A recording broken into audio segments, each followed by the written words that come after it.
Sir ನಮಸ್ಕಾರ. ನಮಸ್ತೆ. Welcome to silver screen 23 YouTube channel. ಇಂದು ನಮ್ಮೊಂದಿಗೆ HV ಪುಟ್ಟಸ್ವಾಮಿಯವರು ಚಲನಚಿತ್ರ ನಿರ್ದೇಶಕರು ಮತ್ತು ನಿರ್ಮಾಪಕರು ಇಂದು ನಮ್ಮ ಸ್ಟುಡಿಯೋದಲ್ಲಿದ್ದಾರೆ. ಇನ್ನು ಹೆಚ್ಚಿನ ಅವರ ಪರಿಚಯ ಸರ್, ನಿಮ್ಮ ಪರಿಚಯ ನಮ್ಮ ಆಡಿಯನ್ಸಿಗೆ ನಿಮ್ಮಿಂದನೇ ಹೇಳಿ ಸರ್. ಸಿಲ್ವರ್ ಸ್ಕ್ರೀನ್ 23 ಚಾನಲ್ನ ಎಲ್ಲ ವೀಕ್ಷಕರಿಗೂ ನನ್ನ ನಮಸ್ಕಾರಗಳು. ಇವತ್ತು ನನಗೆ ತುಂಬ ಖುಷಿಯಾಗುತ್ತೆ. ನನ್ನ 25 ವರ್ಷಗಳ ಸಿನಿಮಾ ಜರ್ನಿನಲ್ಲಿ ನನ್ನ ಒಂದು ಚಾನಲ್ನವರು ನನಗೆ ಕರೆದು ಇಲ್ಲಿ ಕೂರಿಸಿ ಮಾತಾಡೋಕ್ಕೆ ಹೇಳಿದ್ದಾರೆ ಅಂದರೆ ನನಗೆ ತುಂಬ ಖುಷಿಯಾಗುತ್ತೆ. ಈ ಜರ್ನಿನಲ್ಲಿ ಯಾರೂ ನನ್ನ ಕರೆದಿರಲಿಲ್ಲ. ಅಂಥದ್ರಲ್ಲಿ ಸಿಲ್ವರ್ ಸ್ಕ್ರೀನ್ 23 ಚಾನಲ್ನ ಮುಖ್ಯಸ್ಥರಾದಂತಹ ನಮ್ಮ ರಾಮು ಅವರು ನನ್ನನ್ನು ಕರೆದು 2-3 ಸಾರಿ ಕರೆದ್ರು. ನಾನು ಆಗುತ್ತೆ ಸರ್, ಬರ್ತೀನಿ ಅಂತ ಹೇಳಿದೆ. ಕೊನೆಗೆ ನನಗೆ ಯಾಕೋ ತುಂಬ ಇದಾಯಿತು. ನಾನು ಯಾವ ದೊಡ್ಡದು ಅಂತ ಕರೀತಾರೆ, ನಾನು ಹೋಗಲೇಬೇಕು ಅನ್ನೋ ಒಂದು ಉದ್ದೇಶದಿಂದ ಇವತ್ತು ಈ ಸ್ಟುಡಿಯೋಗೆ ಬಂದು ಕೂತಿದ್ದೀನಿ. ಒನ್ಸ್ ಅಗೇನ್ ನನ್ನ ಎಲ್ಲ ವೀಕ್ಷಕರಿಗೆ ನನ್ನ ನಮಸ್ಕಾರ ಹೇಳ್ತಾ. ಸರ್, ನಿಮ್ಮ ಮೂಲತಃ ಊರು ಯಾವುದು? ಸರ್, ನಾನು ಮೂಲತಃ ಶ್ರೀರಂಗಪಟ್ಟಣ ತಾಲೂಕು ಮಂಡ್ಯ ಜಿಲ್ಲೆಯ ಒಂದು ಹಳ್ಳಿ ವಸುಂಡವಾಡಿ ಅನ್ನೋ ಒಂದು ಕುಗ್ರಾಮ, ಅಲ್ಲಿ ನಾನು ಹುಟ್ಟಿ ಬೆಳೆದದ್ದು. ನನಗೂ ಚಿತ್ರರಂಗಕ್ಕೂ ಅಥವಾ ನನ್ನ ಫ್ಯಾಮಿಲಿ ಬ್ಯಾಕ್ಗ್ರೌಂಡ್ಗೂ ಯಾವುದೇ ಸಂಬಂಧ ಇಲ್ಲ. ಆದರೆ ನನಗೆ ಆಸಕ್ತಿ ಬೆಳೀತು. ಅದು ಯಾಕೆ ಬೆಳೀತು ಅಂತ ನನಗೆ ಗೊತ್ತಿಲ್ಲ. ಆದರೆ ಒಂದಂತೂ ನಿಜ, ನಮ್ಮ ನಟ ಸಾರ್ವಭೌಮ ಡಾಕ್ಟರ್ ರಾಜ್ಕುಮಾರ್ ಅವರ ಪಕ್ಕ ಅಭಿಮಾನಿ ನಾನು. ಅವ್ರ ಸಿನಿಮಾ ನೋಡಿ ನೋಡಿ ನೋಡಿ ನಾನು ಆ ಥರ ಆ್ಯಕ್ಟಿಂಗ್ ಮಾಡಬೇಕು ಅನ್ನೋ ಒಂದು ಬಯಕೆ ನನಗೆ ಸ್ಕೂಲ್ ಶಾಲಾ ದಿನಗಳಲ್ಲೇ ಹುಟ್ಕತ್ತು. ಹಾಗಾಗಿ ನಾನು ಚಿತ್ರರಂಗಕ್ಕೆ ಬರಬೇಕು ಅನ್ನೋ ಒಂದು ಮನಸ್ಸಾಯಿತು. ತುಂಬ ಕಷ್ಟದಿಂದ ಚಿತ್ರರಂಗದಲ್ಲಿ ಬೆಳ್ಕೊಂಡು ಬಂದೆ. ಏನಾದ್ರು ಒಂದು ಸಾಧಿಸಬೇಕು ಚಿತ್ರರಂಗದಲ್ಲಿ ಅಂದ್ಬಿಟ್ಟು ಪ್ರಯತ್ನ ಪಟ್ಟೆ. ನಿಮ್ಮ ವಿದ್ಯಾಭ್ಯಾಸ ಎಲ್ಲ ಶ್ರೀರಂಗಪಟ್ಟಣದಲ್ಲೇ? ನಾನು KRSನಲ್ಲಿ SLC ಓದದ್ದು. ಮೈಸೂರಿನಲ್ಲಿ PUC ಡಿಗ್ರಿ ಮಾಡ್ಕೊಂಡೆ. ಅನಂತರ ಪತ್ರಿಕೋದ್ಯಮಕ್ಕೆ ಪ್ರವೇಶ ಆಯಿತು. ಆಮೇಲೆ ಸಿನಿಮಾ ಮಾಡಬೇಕು ಅನ್ನೋ ಒಂದು ಆಟದಿಂದ ಬೆಂಗಳೂರಿಗೆ ಮೂವಿ ಟೆಕ್ನಿಕ್ ಅಂದ್ಬಿಟ್ಟು ಒಂದು ಸಿನಿಮಾ ತರಬೇತಿ ಸಂಸ್ಥೆ, ಅಲ್ಲಿ ಪತ್ರಿಕೆಯಲ್ಲಿ ಕಾಲ್ ಮಾಡಿದರು. ಅದನ್ನು ನೋಡ್ಕೊಂಡು ಸಿನಿಮಾ ತರಬೇತಿ ನಾನು ಪಡೀಲೇಬೇಕು, ಸಿನಿಮಾ ಮಾಡಲೇಬೇಕು ಅನ್ನೋ ಒಂದು ಆಟದಿಂದ ಬೆಂಗಳೂರಿಗೆ ಬಂದೆ. ಆ ಬೆಂಗಳೂರಿಗೆ ಬಂದ ದಿನಗಳು ನೆನೆಸ್ಕೊಂಡ್ರೆ ಈಗಲೂ ನನಗೆ ತುಂಬ ಏನಪ್ಪ ಅಷ್ಟೊಂದು ಕಷ್ಟಪಡ್ತಿದ್ದ ನಾನು ಅಂತಂಗೆ. ನನಗಿಲ್ಲಿ ಯಾರೂ ಗೊತ್ತಿಲ್ಲ, ಯಾರೂ ಪರಿಚಯ ಇಲ್ಲ. ನಾನು ಸಿನಿಮಾ ಟ್ರೈನಿಂಗ್ ಮಾಡಬೇಕು ಅಂದ್ಕೊಂಡು ಹೊರಟು ಬಂದೆ. ಏನೋ ನನ್ನ ಅದೃಷ್ಟ ಚೆನ್ನಾಗಿತ್ತು. ನಮ್ಮ ಸಂಬಂಧಿಕರೊಬ್ಬರು ನನಗೆ ಆಗ್ತಾನೆ ಪರಿಚಯ ಆದರು. ನನಗೆ ಅವ್ರ ಮನೇಲಿ ಅವಕಾಶ ಕೊಟ್ಟರು. ಸಿನಿಮಾ ತರಬೇತಿನೂ ಕೂಡ ಮುಗಿಸ್ಕೊಂಡೆ. 1 ವರ್ಷ ಸಿನಿಮಾ ಕೋರ್ಸ್ನ ಮುಗಿಸ್ಕೊಂಡೆ. ಅಲ್ಲಿ ಎಲ್ಲರ ಸ್ನೇಹಿತರ ಒಂದು ಗೆಳೆತನ ಬೆಳೀತು. ಅಲ್ಲಿಂದ ಚಿತ್ರ ತರಬೇತಿ ಮುಗಿಸ್ಕೊಂಡು ಮೈಸೂರಿಗೆ ಹೋದೆ. ಮೈಸೂರಿಗೆ ಬಂದು ಏನಾದರೂ ಮಾಡಬೇಕಲ್ಲ ಅನ್ನೋ ಒಂದು ಪ್ರಯತ್ನದಲ್ಲಿ ಒಂದು ಸ್ನೇಹ ಪ್ರೀತಿ ಅನ್ನೋ ಒಂದು ಧಾರಾವಾಹಿ ಮಾಡಿದೆ. 4 ಎಪಿಸೋಡು. ಅದನ್ನು ಚಂದನ TVಗೆ ಅಂತ ಮಾಡಿದೆ. ಅದನ್ನು ಮಾಡಿ ತುಂಬ ಚೆನ್ನಾಗಿ ಬಂತು. ಚಂದನ TVನಲ್ಲೂ ಕೂಡ ಪ್ರಸಾರ ಆಯಿತು. ಹಾಗೆ ಮತ್ತು ಕಿರುಚಿತ್ರಗಳು, ಆಡಿಯೋ ವಿಡಿಯೋ, ಆಲ್ಬಮ್ ಸಾಂಗ್ಸ್ಗಳು ಈ ಥರ ಮಾಡ್ಕೊಂಡು ಬರ್ತಾಯಿದ್ದೆ.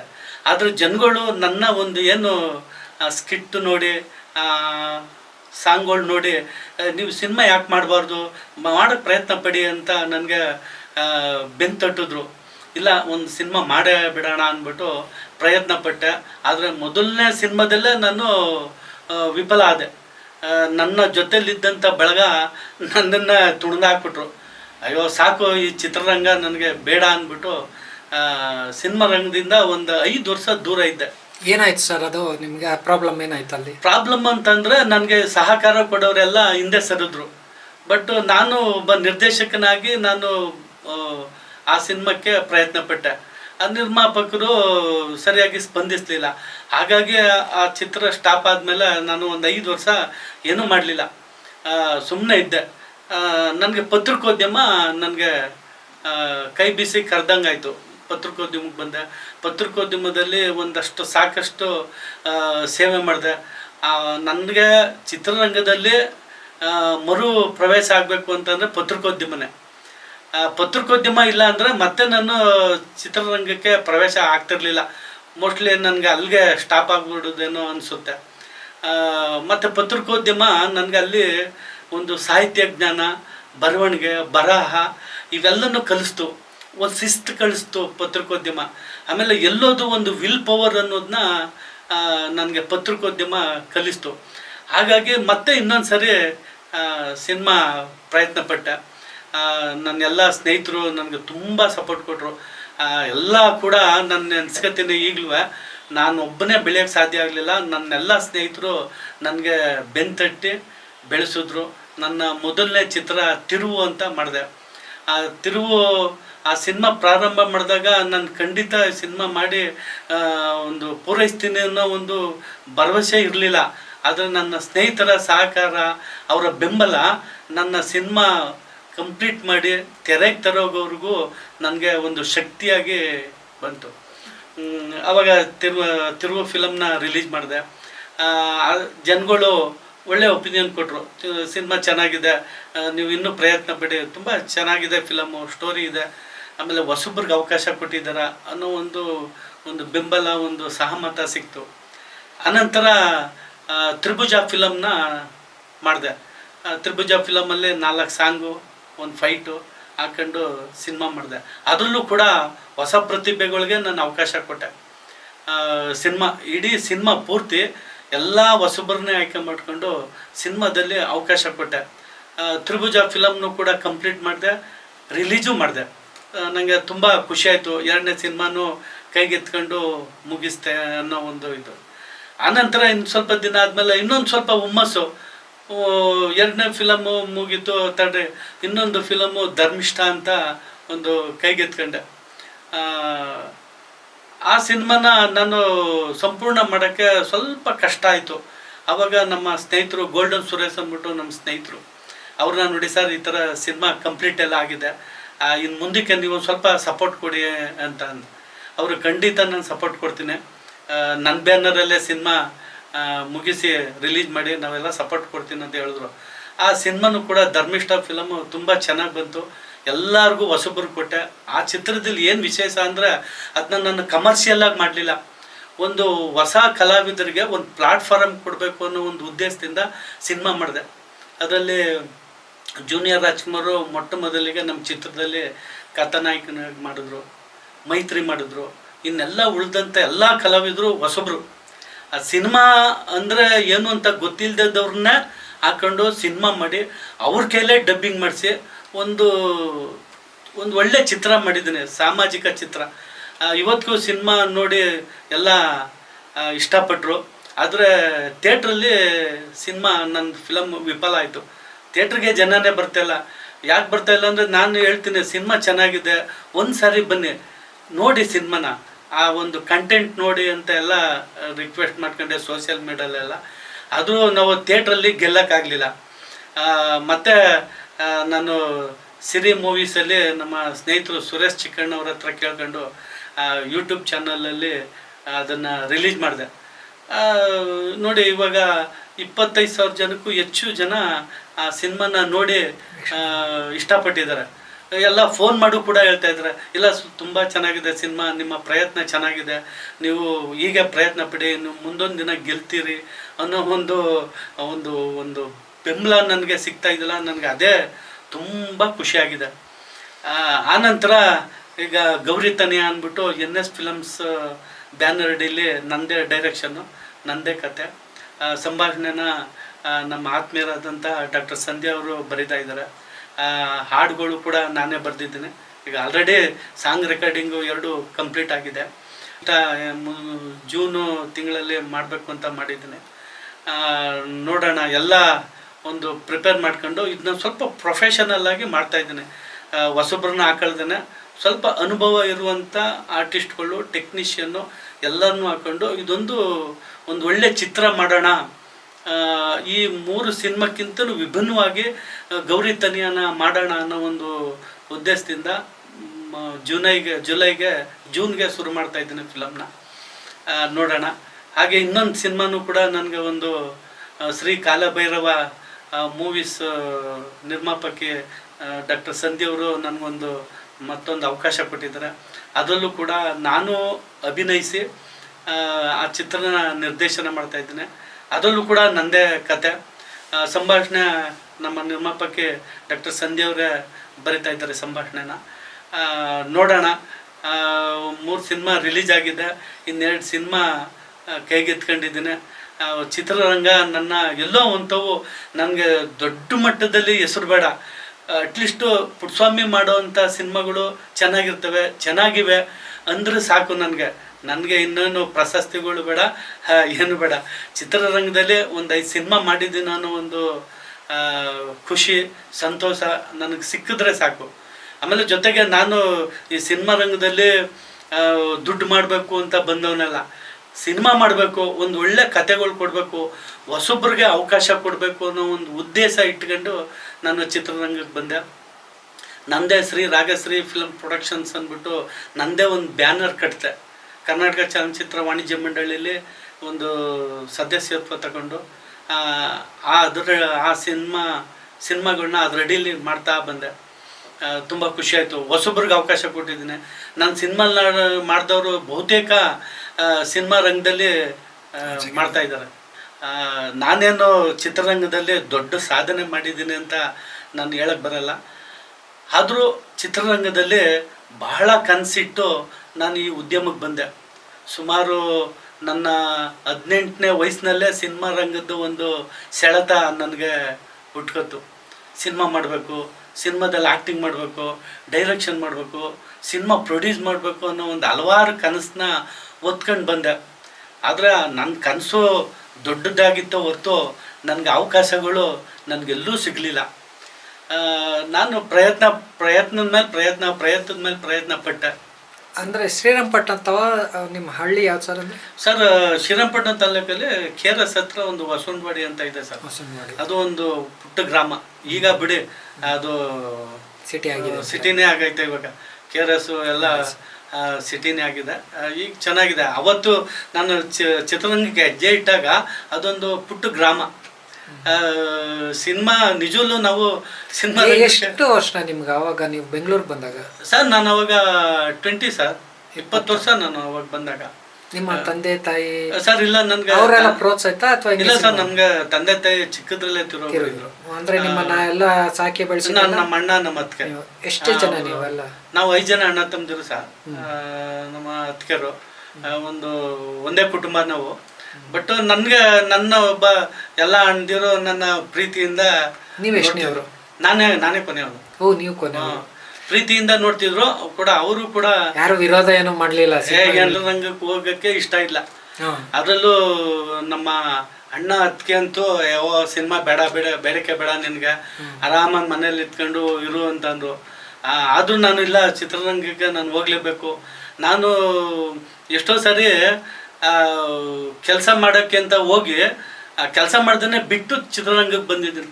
ಇಲ್ಲ ಅನ್ನೋ ಒಂದು 10 ಸಾರಿ ಕೆಲ್ಸಕ್ಕೆ ಹೋಗಿದ್ದೀನಿ, ತಿರ್ಗಾ ವಾಪಸ್ಸು ಚಿತ್ರರಂಗಕ್ಕೆ ಬಂದಿದ್ದೀನಿ. ಯಾರು ನಿಮ್ಗೆ ಚಿತ್ರರಂಗ ಪರಿಚಯ ಮಾಡಿಕೊಟ್ಟವ್ರು? ಎಲ್ಲಿ ನಿಮ್ಗೆ ಬಂದಿದ್ದು ಪ್ಲಾಟ್ಫಾರ್ಮ್ ಹೆಂಗೆ ಸಿಕ್ತು? ನನಗೆ ಪ್ಲಾಟ್ಫಾರ್ಮ್ ಅನ್ನೋದಕ್ಕಿಂತ ಸರ್, ನನಗೆ ಮೊದಲಿಂದನೂ ತುಂಬ ಇಷ್ಟ, ಬಹಳ ಆಸಕ್ತಿ ಇತ್ತು. ಹಾಗಾಗಿ ನಮ್ಮ ಸ್ನೇಹಿತರು KRSನಲ್ಲಿ ಭಾಸ್ಕರ್ ಅಂತ ಇದ್ದರು. ಅವರು, ಅಣ್ಣ ಈ ಥರ ಸಿನಿಮಾದಲ್ಲಿ ಆ್ಯಕ್ಟಿಂಗ್ ಮಾಡಬೇಕು ಕಣ, ಸಿನಿಮಾ ಮಾಡ್ಬೇಕಣ್ಣ ಅಂತ ಅವ್ರಿಗೆ ಹೇಳ್ಕೊಳ್ತಾ ಇದ್ದೆ.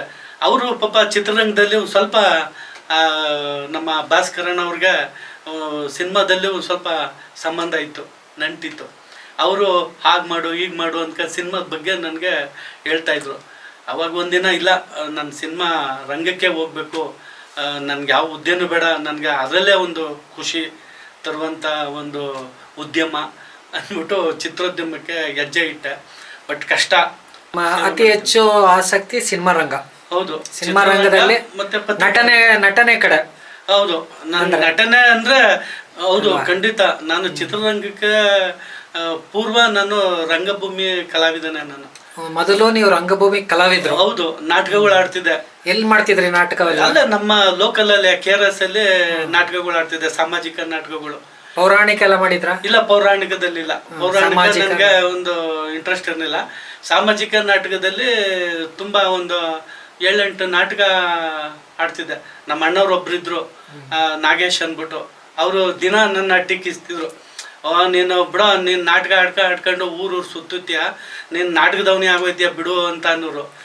ಇಲ್ಲ ಕಣ್ ಸುಮ್ಗಿರೋಣ, ನಾನು ಒಂದು ಒಳ್ಳೆ ಚಿತ್ರರಂಗದಲ್ಲಿ ಸೇವೆ ಮಾಡ್ತೀನಿ ಸುಮ್ಮನಿರಿ ಅಂತ ಹೇಳ್ತಾ ಇದ್ದೆ. ಅಂದ್ರೆ ನೀವೇ ನಾಟಕ ತಂಡ ಕಟ್ಟಿದ್ರಿ? ಹೌದು, ನಮ್ದೇ ತಂಡ ಇತ್ತು. ಅದರಲ್ಲಿ ನಾನು ಅಭಿನಯ ಮಾಡ್ತಿದ್ದೆ. ಅನಂತರ ನಾನೇ ಸ್ವಂತ ಸ್ಕ್ರಿಪ್ಟ್ ರಚಿಸಿ ಆಕ್ಟಿಂಗ್ ಮಾಡಿ ನಿರ್ದೇಶನ ಮಾಡಿ ಮೈಸೂರು ಕಲಾಮಂದಿರದಲ್ಲಿ ಶೋ ಕೊಟ್ಟೆ. ಆ ಸ್ಕ್ರಿಪ್ಟ್ ತುಂಬಾ ಇಷ್ಟ ಆಯ್ತು, ಜನಗಳು ಒಪ್ಕೊಂಡ್ರು. ಸಾಮಾಜಿಕ ನಾಟಕ ಥಿಯೇಟ್ರ್ ಕಲಾಮಂದಿರದಲ್ಲೇ ಬೆನಿಫಿಟ್ ಶೋ ಮಾಡಿದ್ದೆ ಅದನ್ನ. ಸೊ ಮೂಲತಃ ನೀವು ರಂಗಭೂಮಿ ಕಲಾವಿದ್ರು? ರಂಗಭೂಮಿ ಆ ಹುಚ್ಚು ನಿಮ್ಗೆ ಸಿನಿಮಾ ರಂಗ ಗಂಟ ಕರ್ಕೊಂಡ್ ಬಂದಿದೆ? ಇಲ್ಲ, ಚಿತ್ರರಂಗದ ಹುಚ್ಚು ರಂಗಭೂಮಿ ಕರ್ಕೊಬತ್ತು. ನಿಮ್ದೆಲ್ಲ ಹಿಂಗ್ ಉಲ್ಟಾ ರಿವರ್ಸ್ ಅಲ್ಲಿ ಹೋಗಿರೋದು? ಹೌದೌದು. ಯಾಕೆ ಅಂತಂದ್ರೆ ಸಿನಿಮಾದಲ್ಲಿ ಆಕ್ಟಿಂಗ್ ಮಾಡ್ಬೇಕು ಅನ್ನೋ ಒಂದು ಹುಮ್ಮಸ್ ಇದೆಯಲ್ಲ, ನಮ್ಗೆ ಅವಕಾಶ ಇಲ್ಲ ಚಿತ್ರರಂಗದಲ್ಲಿ ಅಭಿನಯಿಸ್ಬೇಕು ಅಂದ್ಬಿಟ್ಟು. ಆಗ ನಾಟಕದಲ್ಲಾರು ಒಂದು ಅವಕಾಶ ಸಿಗುತ್ತಲ್ಲ ಅಂದ್ಬಿಟ್ಟು ನಾಟಕದಲ್ಲಿ ಮಾಡ್ತೀವಿ. ನೀವು ನಿರ್ದೇಶಕರು, ನೀವು ನಟರಾಗ್ಬೇಕು ಅಂತ ಬೈಕೆ ಇತ್ತು, ನಿರ್ದೇಶಕರಾಗ್ಬೇಕು ಅಂತ ಬೈಕ್? ಇಲ್ಲ, ನಾನು ನಟ ಆಗ್ಬೇಕು ಅಂತ ನನ್ಗೆ ಇಷ್ಟ ಆಯ್ತು. ನನ್ಗೆ ಸಿನಿಮಾದಲ್ಲಿ ಆಕ್ಟಿಂಗ್ ಮಾಡ್ಬೇಕು ಅಂತ ಇಷ್ಟ ಆಯ್ತು. ಮತ್ತೆ ಈ ನಿರ್ದೇಶಕರಾಗಿದ್ದೆ ಹೆಂಗೆ? ನಮ್ಮ ಮೂವಿ ಟೆಕ್ನಿಕ್ಸ್ ತರಬೇತಿ ಸಂಸ್ಥೆಗೆ ಬಂದಾಗ ನಮ್ಮ ಗುರುಗಳು ರವಿ ಭಾರತಿ ಅಂದ್ಬಿಟ್ಟು, ಅವರು ನೀನು ಆಕ್ಟಿಂಗ್ಗಿಂತ ಹೆಚ್ಚಾಗಿ ನೀನು ಟೆಕ್ನಿಷಿಯನ್ ಆಗು, ನೀನು ಮುಂದೆ ಒಳ್ಳೆ ಸಿನಿಮಾಗಳು ಮಾಡ್ತೀಯ ನೀನು, ನಮಗೆ ಕಾನ್ಫಿಡೆನ್ಸ್ ಇದೆ. ನನ್ನ ಪ್ರತಿಭೆನ ಅವತ್ತು ಗುರುತಿಸಿ ಹೇಳಿದ್ರು. ಅವ್ರು ಹೇಳ್ದಂಗೆ ಇಲ್ಲ ಆಯಿತು ಸರ್, ನಾನು ಚಿತ್ರರಂಗದಲ್ಲಿ ಟೆಕ್ನಿಷಿಯನ್ ಆಗಿ ನಾನು ಮುಂದುವರಿತೀನಿ ಅಂದ್ಬಿಟ್ಟು ಟೆಕ್ನಿಷಿಯನ್ ಕೋರ್ಸ್ ತಗೊಂಡೆ. Direction course, story, screenplay, dialogues ಬರೆಯುವಂಥ ಕೋರ್ಸ್ನೇ ತಗೊಂಡು ಮುಗಿಸ್ದೆ. ನನಗೆ ಅವರು ಆ ಸಂಸ್ಥೆಯಿಂದ ಒಂದು ನನ್ನಾಸೆ ನಂದಿನಿ ಅಂತ ಸಿನಿಮಾನೂ ಕೂಡ ಮಾಡಿದ್ರು. ಅದರಲ್ಲಿ ನನಗೂ ಒಂದು ಅಸಿಸ್ಟೆಂಟ್ ಡೈರೆಕ್ಟ್ರಾಗಿ ನಮ್ಮ ಎಸ್ ಉಮೇಶ್ ಅವ್ರ ಜೊತೆಲಿ ಮಾಡೋಕ್ಕೆ ಒಂದು ಅವಕಾಶ ಮಾಡಿಕೊಟ್ರು. ಅವು ನಮಗೆ ಪೋಷಣೆ ಮಾಡ್ತು. ನನ್ನ ಒಂದು ಪ್ರತಿಭೆಗೆ ಅವೆಲ್ಲ ಪೂರಕ ಆಯಿತು. ಹಾಗಾಗಿ ನಾನು ಆಮೇಲೆ ಜೊತೆಗೆ ನನಗೆ ಈಗಲೂ ಕೂಡ ಸಿನಿಮಾದಲ್ಲಿ ಒಂದು 3 ಫಿಲಮಲ್ಲಿ ಆ್ಯಕ್ಟಿಂಗ್ ಮಾಡಿದ್ದೇನೆ. ನನ್ನ ಸಿನಿಮಾದಲ್ಲೇ ತಿರುಗುನಲ್ಲಿ ಮಾಡಿದ್ದೇನೆ. ಇನ್ನೊಬ್ಬರು ನಮ್ಮ ಸ್ನೇಹಿತರು ಫೈಜು ಮತ್ತು ಹುಂಜಾ ಚಿತ್ರದಲ್ಲಿ ಒಂದು ಗೌಡನ ಪಾತ್ರ ಕೊಟ್ಟರು, ತುಂಬ ಚೆನ್ನಾಗಿ ಬಂತು, ಎಲ್ಲ ಖುಷಿಪಟ್ಟರು. ಸಿನಿಮಾದಲ್ಲಿ ನೀನು ಮಾಡಪ್ಪ ಅಂದ್ಬಿಟ್ಟು. ಆಮೇಲೆ ಆಲ್ಬಮ್ ಸಾಂಗಲ್ಲೂ ಕೂಡ ಆ್ಯಕ್ಟಿಂಗ್ ಮಾಡ್ತಿದ್ದೆ, ಅದು ಕೂಡ ತುಂಬ ಚೆನ್ನಾಗಿ ಬಂತು. ಆಲ್ಬಮ್ ಸಾಂಗುಗಳು ಕೂಡ ನೋಡೋಣ ಮುಂದೆ. ಪಾಸ್ವರ್ಡ್ ಚಿತ್ರದಲ್ಲೇ ನಾನೇ ಒಂದು ಪ್ರಮುಖ ಪಾತ್ರ ಮಾಡೋಣ ಅಂತ ಹೊರಟಿದ್ದೀನಿ. ಆ ಚಿತ್ರದಲ್ಲಿ ಸೀನಿಯರ್ CID ಆಫೀಸರ್ ಆಗಿ ನಾನು ಮಾಡೋಣ ಅಂತ ಮಾಡಿದೆ. ನನ್ನ ಮೊದಲನೇ ಫಿಲಮ್ ತಿರುವಿನಲ್ಲಿ CID ಸೀನಿಯರ್ ಆಫೀಸರ್ ಆಗಿ ಮಾಡಿದೆ. ಜನ ಅದೇ ಥರ ಆ್ಯಕ್ಟಿಂಗ್ ಮಾಡಿ ಅಂದ್ಬಿಟ್ಟು ತುಂಬ ಜನ ನಮ್ಮ ಸ್ನೇಹಿತರೆಲ್ಲ ಹೇಳಿದ್ರು. ಪಾಸ್ವರ್ಡಲ್ಲಿ ನಮ್ಮ ನಿರ್ಮಾಪಕ ಸಂಧ್ಯಾ ಅವರು ಒಂದು ಅವಕಾಶ ಕೊಡ್ತಾ ಇದ್ದಾರೆ, ಅದರಲ್ಲಿ ಮಾಡೋಣ ಅಂತ ಪ್ರಯತ್ನ. ನಿಮ್ಮ ಮೊದಲನೇ ಆದ್ಯತೆ ನಟನೆನಾ ನಿರ್ದೇಶನನ? ಅಲ್ಲ, ನನಗೆ ಆ್ಯಕ್ಟಿಂಗ್ ಮಾಡಬೇಕು ಅನ್ನೋ ಒಂದು ಹಂಬಲ ಇತ್ತು. ಆಮೇಲೆ ನಾನು ಹೆಚ್ಚು ಚಿತ್ರರಂಗದಲ್ಲಿ ನಿರ್ದೇಶನಕ್ಕೆ ಹೆಚ್ಚು ಒತ್ತು ಕೊಡೋದ್ರಿಂದ ನಾನೇನಾದ್ರು ಆ್ಯಕ್ಟಿಂಗ್ ಮಾಡ್ತಾರೆ, ನನಗೆ ಡೈರೆಕ್ಷನ್ ಮಾಡೋರು ಯಾರೂ ಇಲ್ವಲ್ಲ ಅನ್ನೋ ಉದ್ದೇಶಕ್ಕೆ ನಾನು ಎಲ್ಲರಿಗೂ ಬೇರೆಯವ್ರು ಹೊಸೊಬ್ರಿಗೆಲ್ಲ ಅವಕಾಶ ಕೊಟ್ಟು ಮಾಡ್ತಿದ್ದೆ. ಅಂದ್ರೆ ನಾನು ಪಟ್ಟಂತ ಕಷ್ಟ ಬೇರೆಯವ್ರಿಗೆ ಇರಬಾರ್ದು. ಹೌದು, ಎಸ್. ಅಲ್ಲ, ನೀವು ಸಹ ನಿರ್ದೇಶಕರಾಗಿ ನನ್ನಾಸೆ ನಂದಿನಿನ? ನನ್ನಾಸೆ ನಂದಿನಲ್ಲಿ ಎಸ್ ಉಮೇಶ್ ಅವ್ರ ಜೊತೆಲಿ ಸಹಾಯಕನಾಗಿ ನೀವು ಪಾದಾರ್ಪಣೆ ಆಗಿದೆ ಸಿನಿಮಾ ರಂಗಕ್ಕೆ. ಅನಂತರ ನಾನು ಡೈರೆಕ್ಟ್ ಆಗಿ ನಾನು ನೇರ, ಅದಾದ ನಂತರ ನಿರ್ದೇಶನಕ್ಕೆ ನೀವು ಸೀದಾ? ಹೌದೌದು. ಅದಾದ್ಮೇಲೆ ಎಲ್ಲೂ ನೀವು ವರ್ಕ್ ಮಾಡಿ ಯಾರ ಹತ್ರನೂ ಆಗ್ಲಿಲ್ಲ? ಇಲ್ಲ, ನಾನೇ ಓನ್ ಆಗಿ ಡೈರೆಕ್ಷನ್ ಮಾಡ್ಬೇಕು, ನಂದೇ ಸಿನಿಮಾ ಆಗ್ಬೇಕು, ನಂದೇ ಕಥೆ ಆಗ್ಬೇಕು ಅನ್ನೋ ಒಂದು ಇದರಲ್ಲಿ ಪ್ರಯತ್ನ ಪಟ್ಟೆ. ಒಳ್ಳೇದಾಯ್ತು. ಬಟ್ ನನ್ನ ಆ ಒಂದು ಪ್ರಯತ್ನ ಆಗ ಎಂತೆಂತ ಸವಾಲುಗಳನ್ನ ನೀವು ಎದುರಿಸಿದ್ರಿ ಸಿನಿಮಾ? ತುಂಬಾ ಕಷ್ಟ ಸರ್. ನೀವು ನಂಬ್ತಿರೋ ಬಿಡ್ತಿರೋ, ನಾನು ತಿರುವು ಸಿನಿಮಾ ಮಾಡಿದಾಗ ನಡ್ಕೊಂಡು ಓಡಾಡಿ ಸಿನಿಮಾ ಮಾಡಿದ್ದೀನಿ. ಗಾಡಿನೇ ಇಲ್ಲ, ನಡ್ಕೊಂಡು. ಒಬ್ಬ ಆರ್ಟಿಸ್ಟು ಎಲ್ಲೋ ಒಂದು 20 ಕಿಲೋಮೀಟರ್ ಅವನೇ ಅಂತಂದ್ರೆ 20 ಕಿಲೋಮೀಟರ್ಗೂ ನಡ್ಕೊಂಡೇ ಹೋಯ್ತಿದ್ದೆ. ಅಷ್ಟು ಕಷ್ಟ. ಒಂದೊಂದು ಆರ್ಟಿಸ್ಟ್ಗಳು ಒಂದೊಂದು ದಿಕ್ಕಲ್ಲಿ ಇರ್ತಿದ್ರು. ಅವರೆಲ್ಲರನ್ನೂ ನಾನು ಒಂದು ಕಡೆ ಸೇರಿಸಿ ಅವರೆಲ್ಲರನ್ನೂ ಒಂದು ಮನವೊಲಿಸಿ ಒಂದು ಸಿನಿಮಾ ಮಾಡೋಕ್ಕೆ ಪ್ರಯತ್ನ ಸಾಹಸ. ನಾನು ಇಡೀ ಸಿನಿಮಾನ ನಡ್ಕೊಂಡು ಓಡಾಡ್ಕೊಂಡು ಮಾಡಿದ್ದೀನಿ, ಅಪ್ ಟು ರಿಲೀಜ್ವರೆಗೂ. ಎರಡನೇ ಸಿನಿಮಾನು ಕೂಡ ಹಾಗೇನೆ.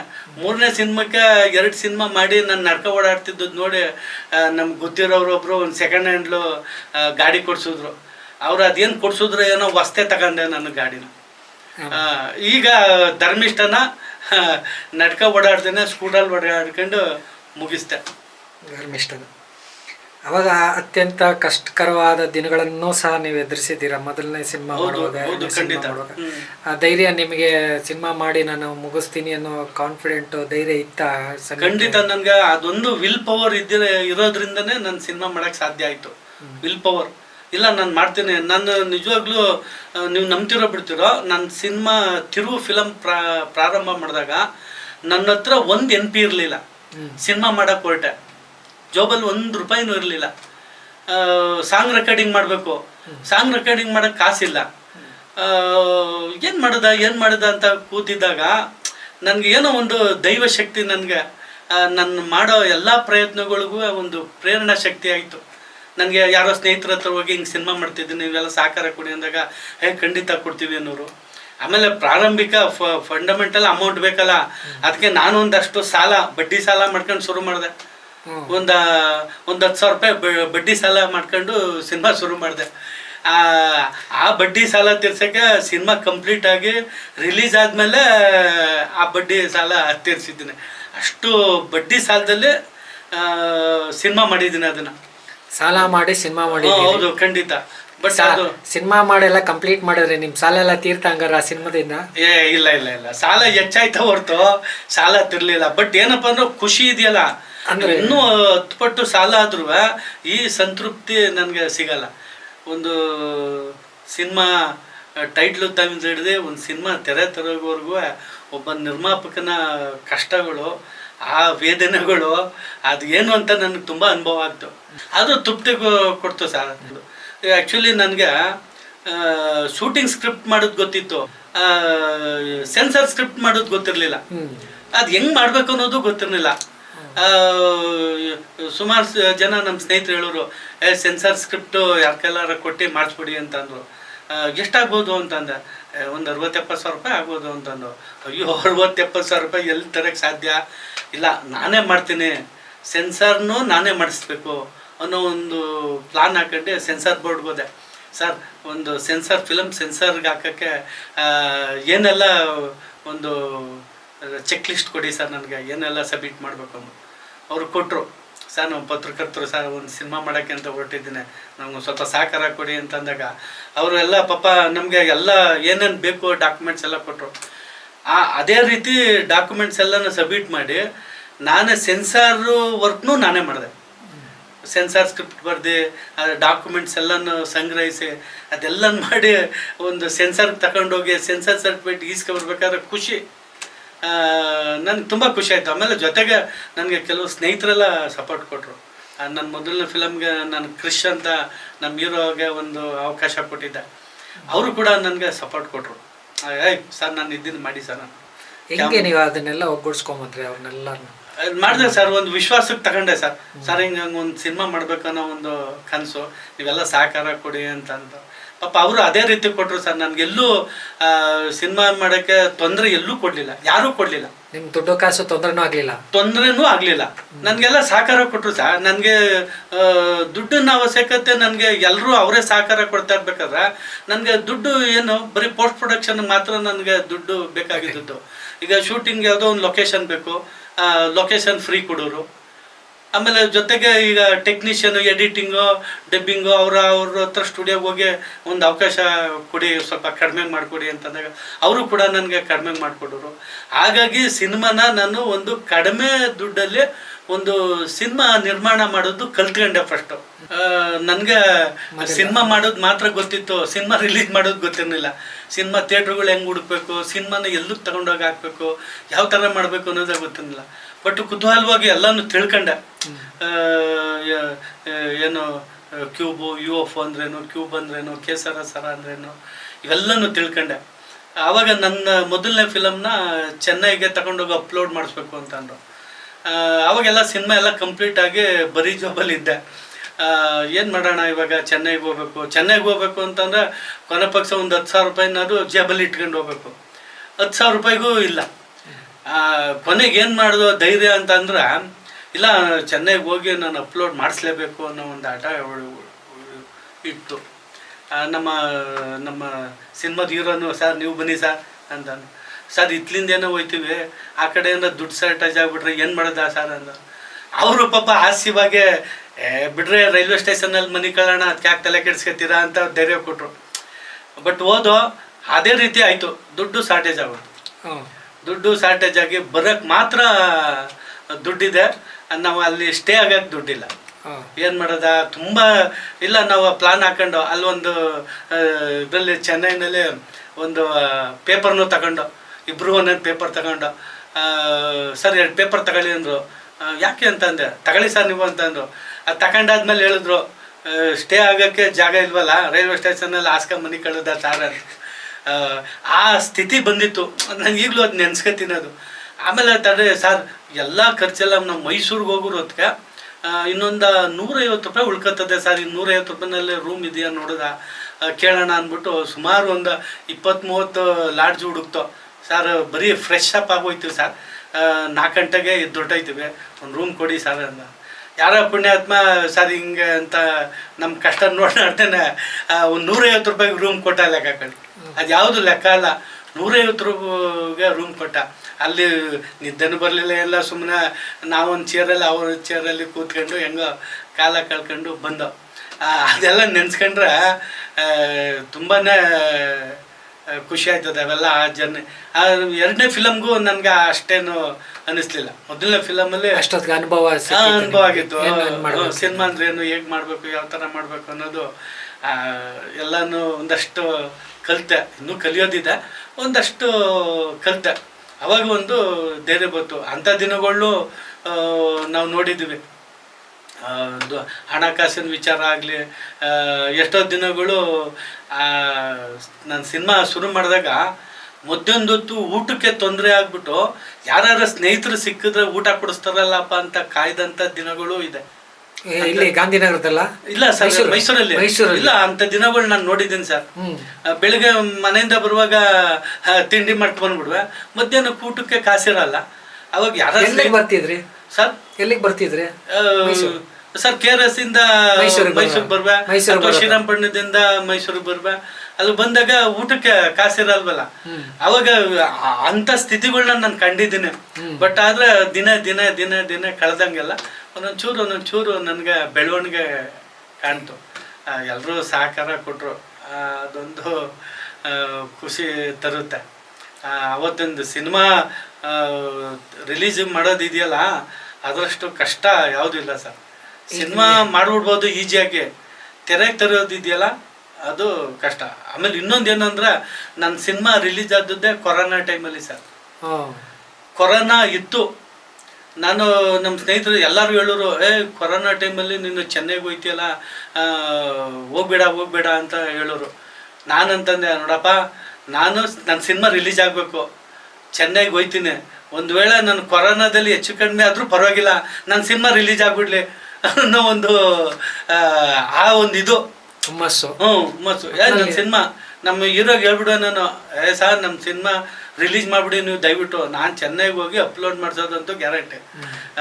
ಅವಾಗ ಆಗ್ತಾನೆ ಸ್ವಲ್ಪ ಕಡಿಮೆ ಆಗಿತ್ತು ನಂದು. ಆ್ಯಕ್ಚುಲಿ ತಿರುವು ಕೊರೋನಾ ಟೈಮಲ್ಲಿ 3ನೇ ಫಿಲಮು ಸರ್ ನಂದು. ಕೊರೋನಾ ಆದಮೇಲೆ ನಂದು 3ನೇ ಫಿಲಮು ರಿಲೀಸ್ ಆದ. ಆದರೂ ಕೊರೋನಾ ಟೈಮಲ್ಲೂ ರಿಲೀಸ್ ಮಾಡಿದೆ. ಒಟ್ನಲ್ಲಿ ರಿಲೀಸ್ ಆಗಬೇಕು ನನಗೆ ಸಿನಿಮಾ. ಅದರಲ್ಲೂ ನಾನು ಮದುವೆ ಆದಮೇಲಂತೂ ಚಿತ್ರರಂಗದ ಪಯಣ ತುಂಬ ಕಷ್ಟಕರವಾಗಿತ್ತು. ಸಂಪಾದನೆ ಇಲ್ಲ ಚಿತ್ರರಂಗದಲ್ಲಿ, ಏನು ಸಂಪಾದನೆ ಇಲ್ಲ. ಚಿತ್ರರಂಗದಲ್ಲಿ ಸೇವೆ ಮಾಡಬೇಕು ಅನ್ನೋ ಇದು. ನಾನು ಚಿತ್ರರಂಗನ ನೋಡ್ಲಾ ಅಥವಾ ನನ್ನ ಮನೆ ನೋಡ್ಲಾ, ಹಾಗಾಗಿ ನಾನು ಎರಡೂ ಬ್ಯಾಲೆನ್ಸ್ ಮಾಡ್ಕೊಂಡು ಹೋಗ್ತಿದ್ದೆ. ಸೊ ವಿರೋಧ ಇತ್ತು, ಏನು ಸಿನಿಮಾ ಮಾಡ್ತೀರಿ ಅಂತ.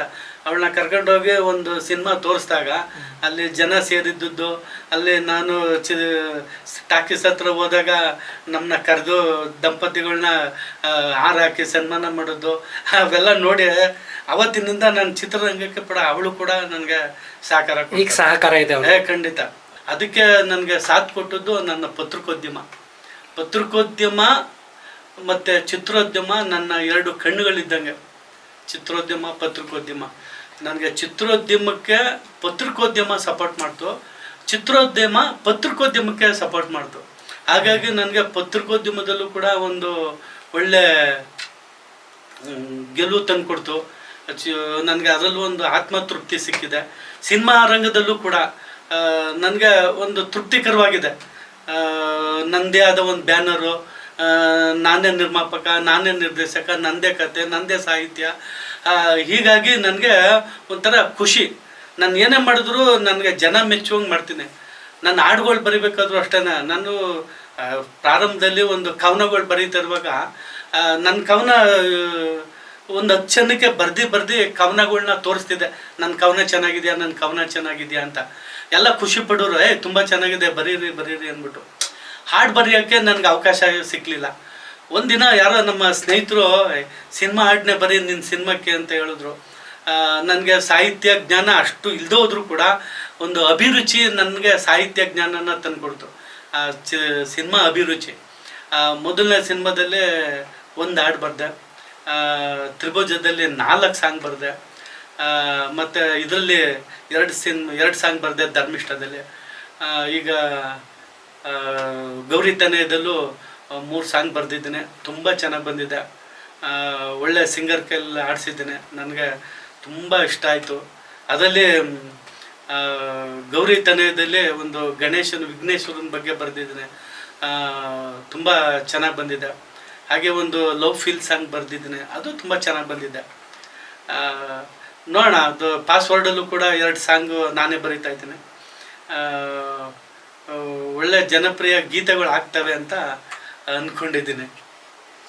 ಅಂದರೆ ನಿಮಗೆ ಚಿತ್ರರಂಗಕ್ಕೆ ಬಂದು ನೀವು ಚಲನಚಿತ್ರ ನಿರ್ಮಿಸಿ ಮತ್ತು ನಿರ್ದೇಶನ ಮಾಡಿರೋದು ತೃಪ್ತಿದಾಯಕವಾಗಿದೆ? ಹೌದು, ಖಂಡಿತ ನನಗೆ ತೃಪ್ತಿದಾಯಕವಾಗಿದೆ. ಯಾಕೆ ಅಂತಂದರೆ ಯಾವುದೋ ಒಂದು ಸಣ್ಣ ಹಳ್ಳಿಲಿ ಹುಟ್ಟಿ ನಾನು ಒಂದು ಚಿತ್ರರಂಗದಲ್ಲಿ ಯಾವುದೇ ಒಂದು ಬ್ಯಾಕ್ಗ್ರೌಂಡ್ ಇಲ್ದೇನೆ ಒಂದು ಸಿನಿಮಾ ಬರೆದು, ಸಂಭಾಷಣೆ ಬರೆದು, ಸಿನಿಮಾ ನಿರ್ಮಾಣ ಮಾಡಿ ನಾನು ಸ್ವಂತ ರಿಲೀಸ್ ಮಾಡ್ತೀನಿ, ಥಿಯೇಟ್ರಿಗೆ ತರ್ತೀನಿ ಅಂತಂದಾಗ ಅದರಲ್ಲಿರೋ ಖುಷಿ ಮತ್ತೊಂದಿಲ್ಲ. ನೀವು ನಂಬ್ತಿರೋ ಬಿಡ್ತಿರೋ, ನನ್ನ ಮೊದಲನೇ ಫಿಲಮು ಸೆನ್ಸಾರ್ ಬೋರ್ಡಲ್ಲಿ ನನ್ನ ಕೈಗೆ ಸರ್ಟಿಫಿಕೇಟ್ ಕೊಟ್ಟಾಗ ನನಗೆ ಕಣ್ಣಲ್ಲಿ ನೀರು ಬಂತು. ನೋಡಿ, ನನ್ನ ಎಷ್ಟು ಒಂದು ಆನಂದ ಬಾಷ್ಪ ಎಷ್ಟು ಅಂತಂದರೆ, ನೋಡಿ ನನ್ನದೇ ಒಂದು ಸ್ವಂತ ಸಿನಿಮಾ ಅನ್ನೋದಕ್ಕೆ ಒಂದು ಸರ್ಟಿಫಿಕೇಟ್ ಸಿಕ್ತು ಅಂದ್ಬಿಟ್ಟು ಅಷ್ಟು ಖುಷಿ ಆಯಿತು. ನನ್ನ ಸಿನಿಮಾ ಮುಂದೆ ಮಾಡಲಿ ಬಿಡಲಿ, ಆದರೆ ನನ್ನ ಒಂದು ಸಿನಿಮಾ ಥಿಯೇಟ್ರಲ್ಲಿ ಬರೋಕ್ಕೆ ಸಿದ್ಧ ಆಗ್ತಿದೆಯಲ್ಲ, ಅದು ನಂಗೆ ತುಂಬ ಇಷ್ಟ ಆಯಿತು. ಆ ಥಿಯೇಟ್ರಲ್ಲಿ ಬಂದು ನಾನು ನೋಡ್ತಾ ಇದ್ದಾಗ ನಾನು ಇಲ್ಲ ಅಂದರೆ ನಾನು 1 ವಾರ ಸಿನಿಮಾ ಹೊಡ್ತು ತಿರುವು, 1 ವಾರನೂ ಎಲ್ಲ ಶೋನೂ ನೋಡಿದ್ದೀನಿ. ಏನೋ ಒಂಥರ ಖುಷಿ. ನನ್ನ ಸಿನಿಮಾ ನನಗೊಂದು ಏನಪ್ಪ ಅಂದರೆ ಸ್ಕ್ರೀನಲ್ಲಿ ನನ್ನ ಹೆಸರು ಬರಬೇಕು ಅನ್ನೋ ಒಂದು ಕನಸು. ನನ್ನ ಹೆಸರು ಬಂತು. ನನಗೆ ತುಂಬ ಖುಷಿ ಆಯಿತು. ಸಾರ್ಥಕ ಆಯಿತು. ಹಾಡ್ಕೊಳ್ಳೇ ಇಲ್ವಾ? ಅಯ್ಯೋ, ನಿಂದಕರು ತುಂಬ ಜನ ಇದ್ರು. ನಾನು ಮಾಡೋ ಒಂದೊಂದು ಸಿನಿಮಾನ ಒಂದು ಒಳ್ಳೆ ಆಲ್ಬಮ್ ಸಾಂಗಲ್ಲಿ ಒಂದು ತುಂಬ ತೂಗಿರೆ ಶಿವನ ತೂಗಿರೆ ಅಂದ್ಬಿಟ್ಟು ಒಂದು ಸಾಂಗು ಜೋಗುಳ ಗೀತೆ ಆಡಿದ ಹಿಟ್ ಸಾಂಗ್ ಅದು. ಅದನ್ನು ಯಾರೋ ಒಬ್ಬರು ನಮ್ಮ ನಿಂದಕರು ಒಪ್ಪಲಿಲ್ಲ. ಅದನ್ನು ಯಾಕೆ ಒಪ್ಪಲಿಲ್ಲ ಅಂತಂದರೆ ಅವ್ರಿಗೆ ಜೆಲಸಿ ಆಯಿತು. ಅವಾಗ ನಾನು ಇದೇನು ನನ್ನ ಸಾಂಗು ನನಗೆ ಬೇಸರ ಆಗ್ತಾ ಇದ್ದಲ್ಲ, ಇದೇನಪ್ಪ ಅಂತಂದ್ಬಿಟ್ಟು ಒಂದಷ್ಟು ಜನಕ್ಕೆ ತಗೊಂಡೋಗಿ ಕೇಳಿಸ್ದೆ. ಎಲ್ಲ ಬೆಂತಟ್ಟಿದ್ರು. ಸಾಂಗ್ ತುಂಬ ಚೆನ್ನಾಗಿದೆ. ಇವತ್ತಿಗೂ ಅದು ಪಾಪ್ಯುಲರ್ ಸಾಂಗು. ಅದು ಯೂಟ್ಯೂಬನಲ್ಲಿದೆ ಒಂದು ಜೋಗಳ ಗೀತೆ.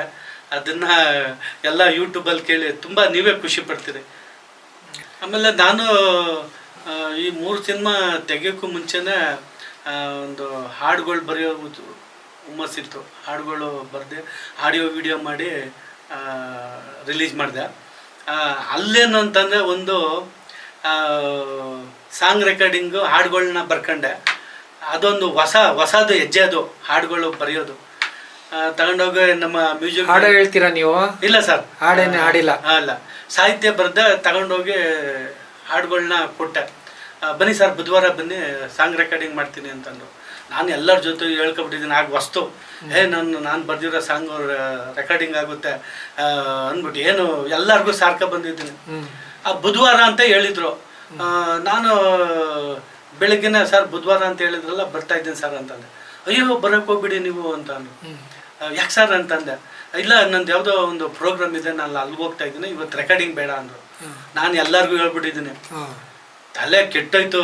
ಸಾರ್ ಏನು ಸಾರ್ ಹಂಗೆ ಮಾಡಬೇಡಿ ಸರ್, ದಯವಿಟ್ಟು ಹೆಂಗಾರ ಬಂದು ನಾನು ಎಲ್ಲರಿಗೂ ಹೇಳ್ಬಿಟ್ಟಿದ್ದೀನಿ, ಒಂದು ಸಾಂಗು ರೆಕಾರ್ಡಿಂಗ್ ಮಾಡಿಬಿಡಿ ಸರ್, ಖುಷಿ ಆಯ್ತದೆ ಅಂತ. ಇಲ್ಲ ಇಲ್ಲ ಇದು ಆಗೋದೇ ಇಲ್ಲ ಅಂತ ಅಂದ್ಬಿಟ್ಟು ಹೋಗತ್ತಾಗ ಬೇಜಾರಾಗೋಯ್ತು ನನಗೆ.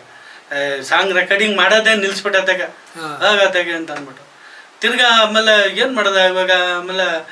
ಆಮೇಲೆ ಇನ್ನೊಂದು ಸರಿ ಸರ್ ಸಾಂಗ್ ರೆಕಾರ್ಡಿಂಗ್ ಮಾಡಿಕೊಡಿ ಅಂತಂದರು. ಇಲ್ಲ ನಾನು ಯಾವುದೋ ಒಂದು ಪ್ರೋಗ್ರಾಮ್ ಹೋಗ್ಕೊಟ್ಟೇನು, ಅದಾದಮೇಲೆ ನೀವು ರೆಕಾರ್ಡಿಂಗ್ ಮಾಡಿಸಿ ಅಂದರು. ಅಲ್ಲೂ ನನಗೆ ಬೇಜಾರಾಯಿತು. ಮ್ಯೂಸಿಕ್ ಡೈರೆಕ್ಟ್ರು ಅಲ್ಲೂ ನನಗೆ ಬೇಜಾರಾಯಿತು.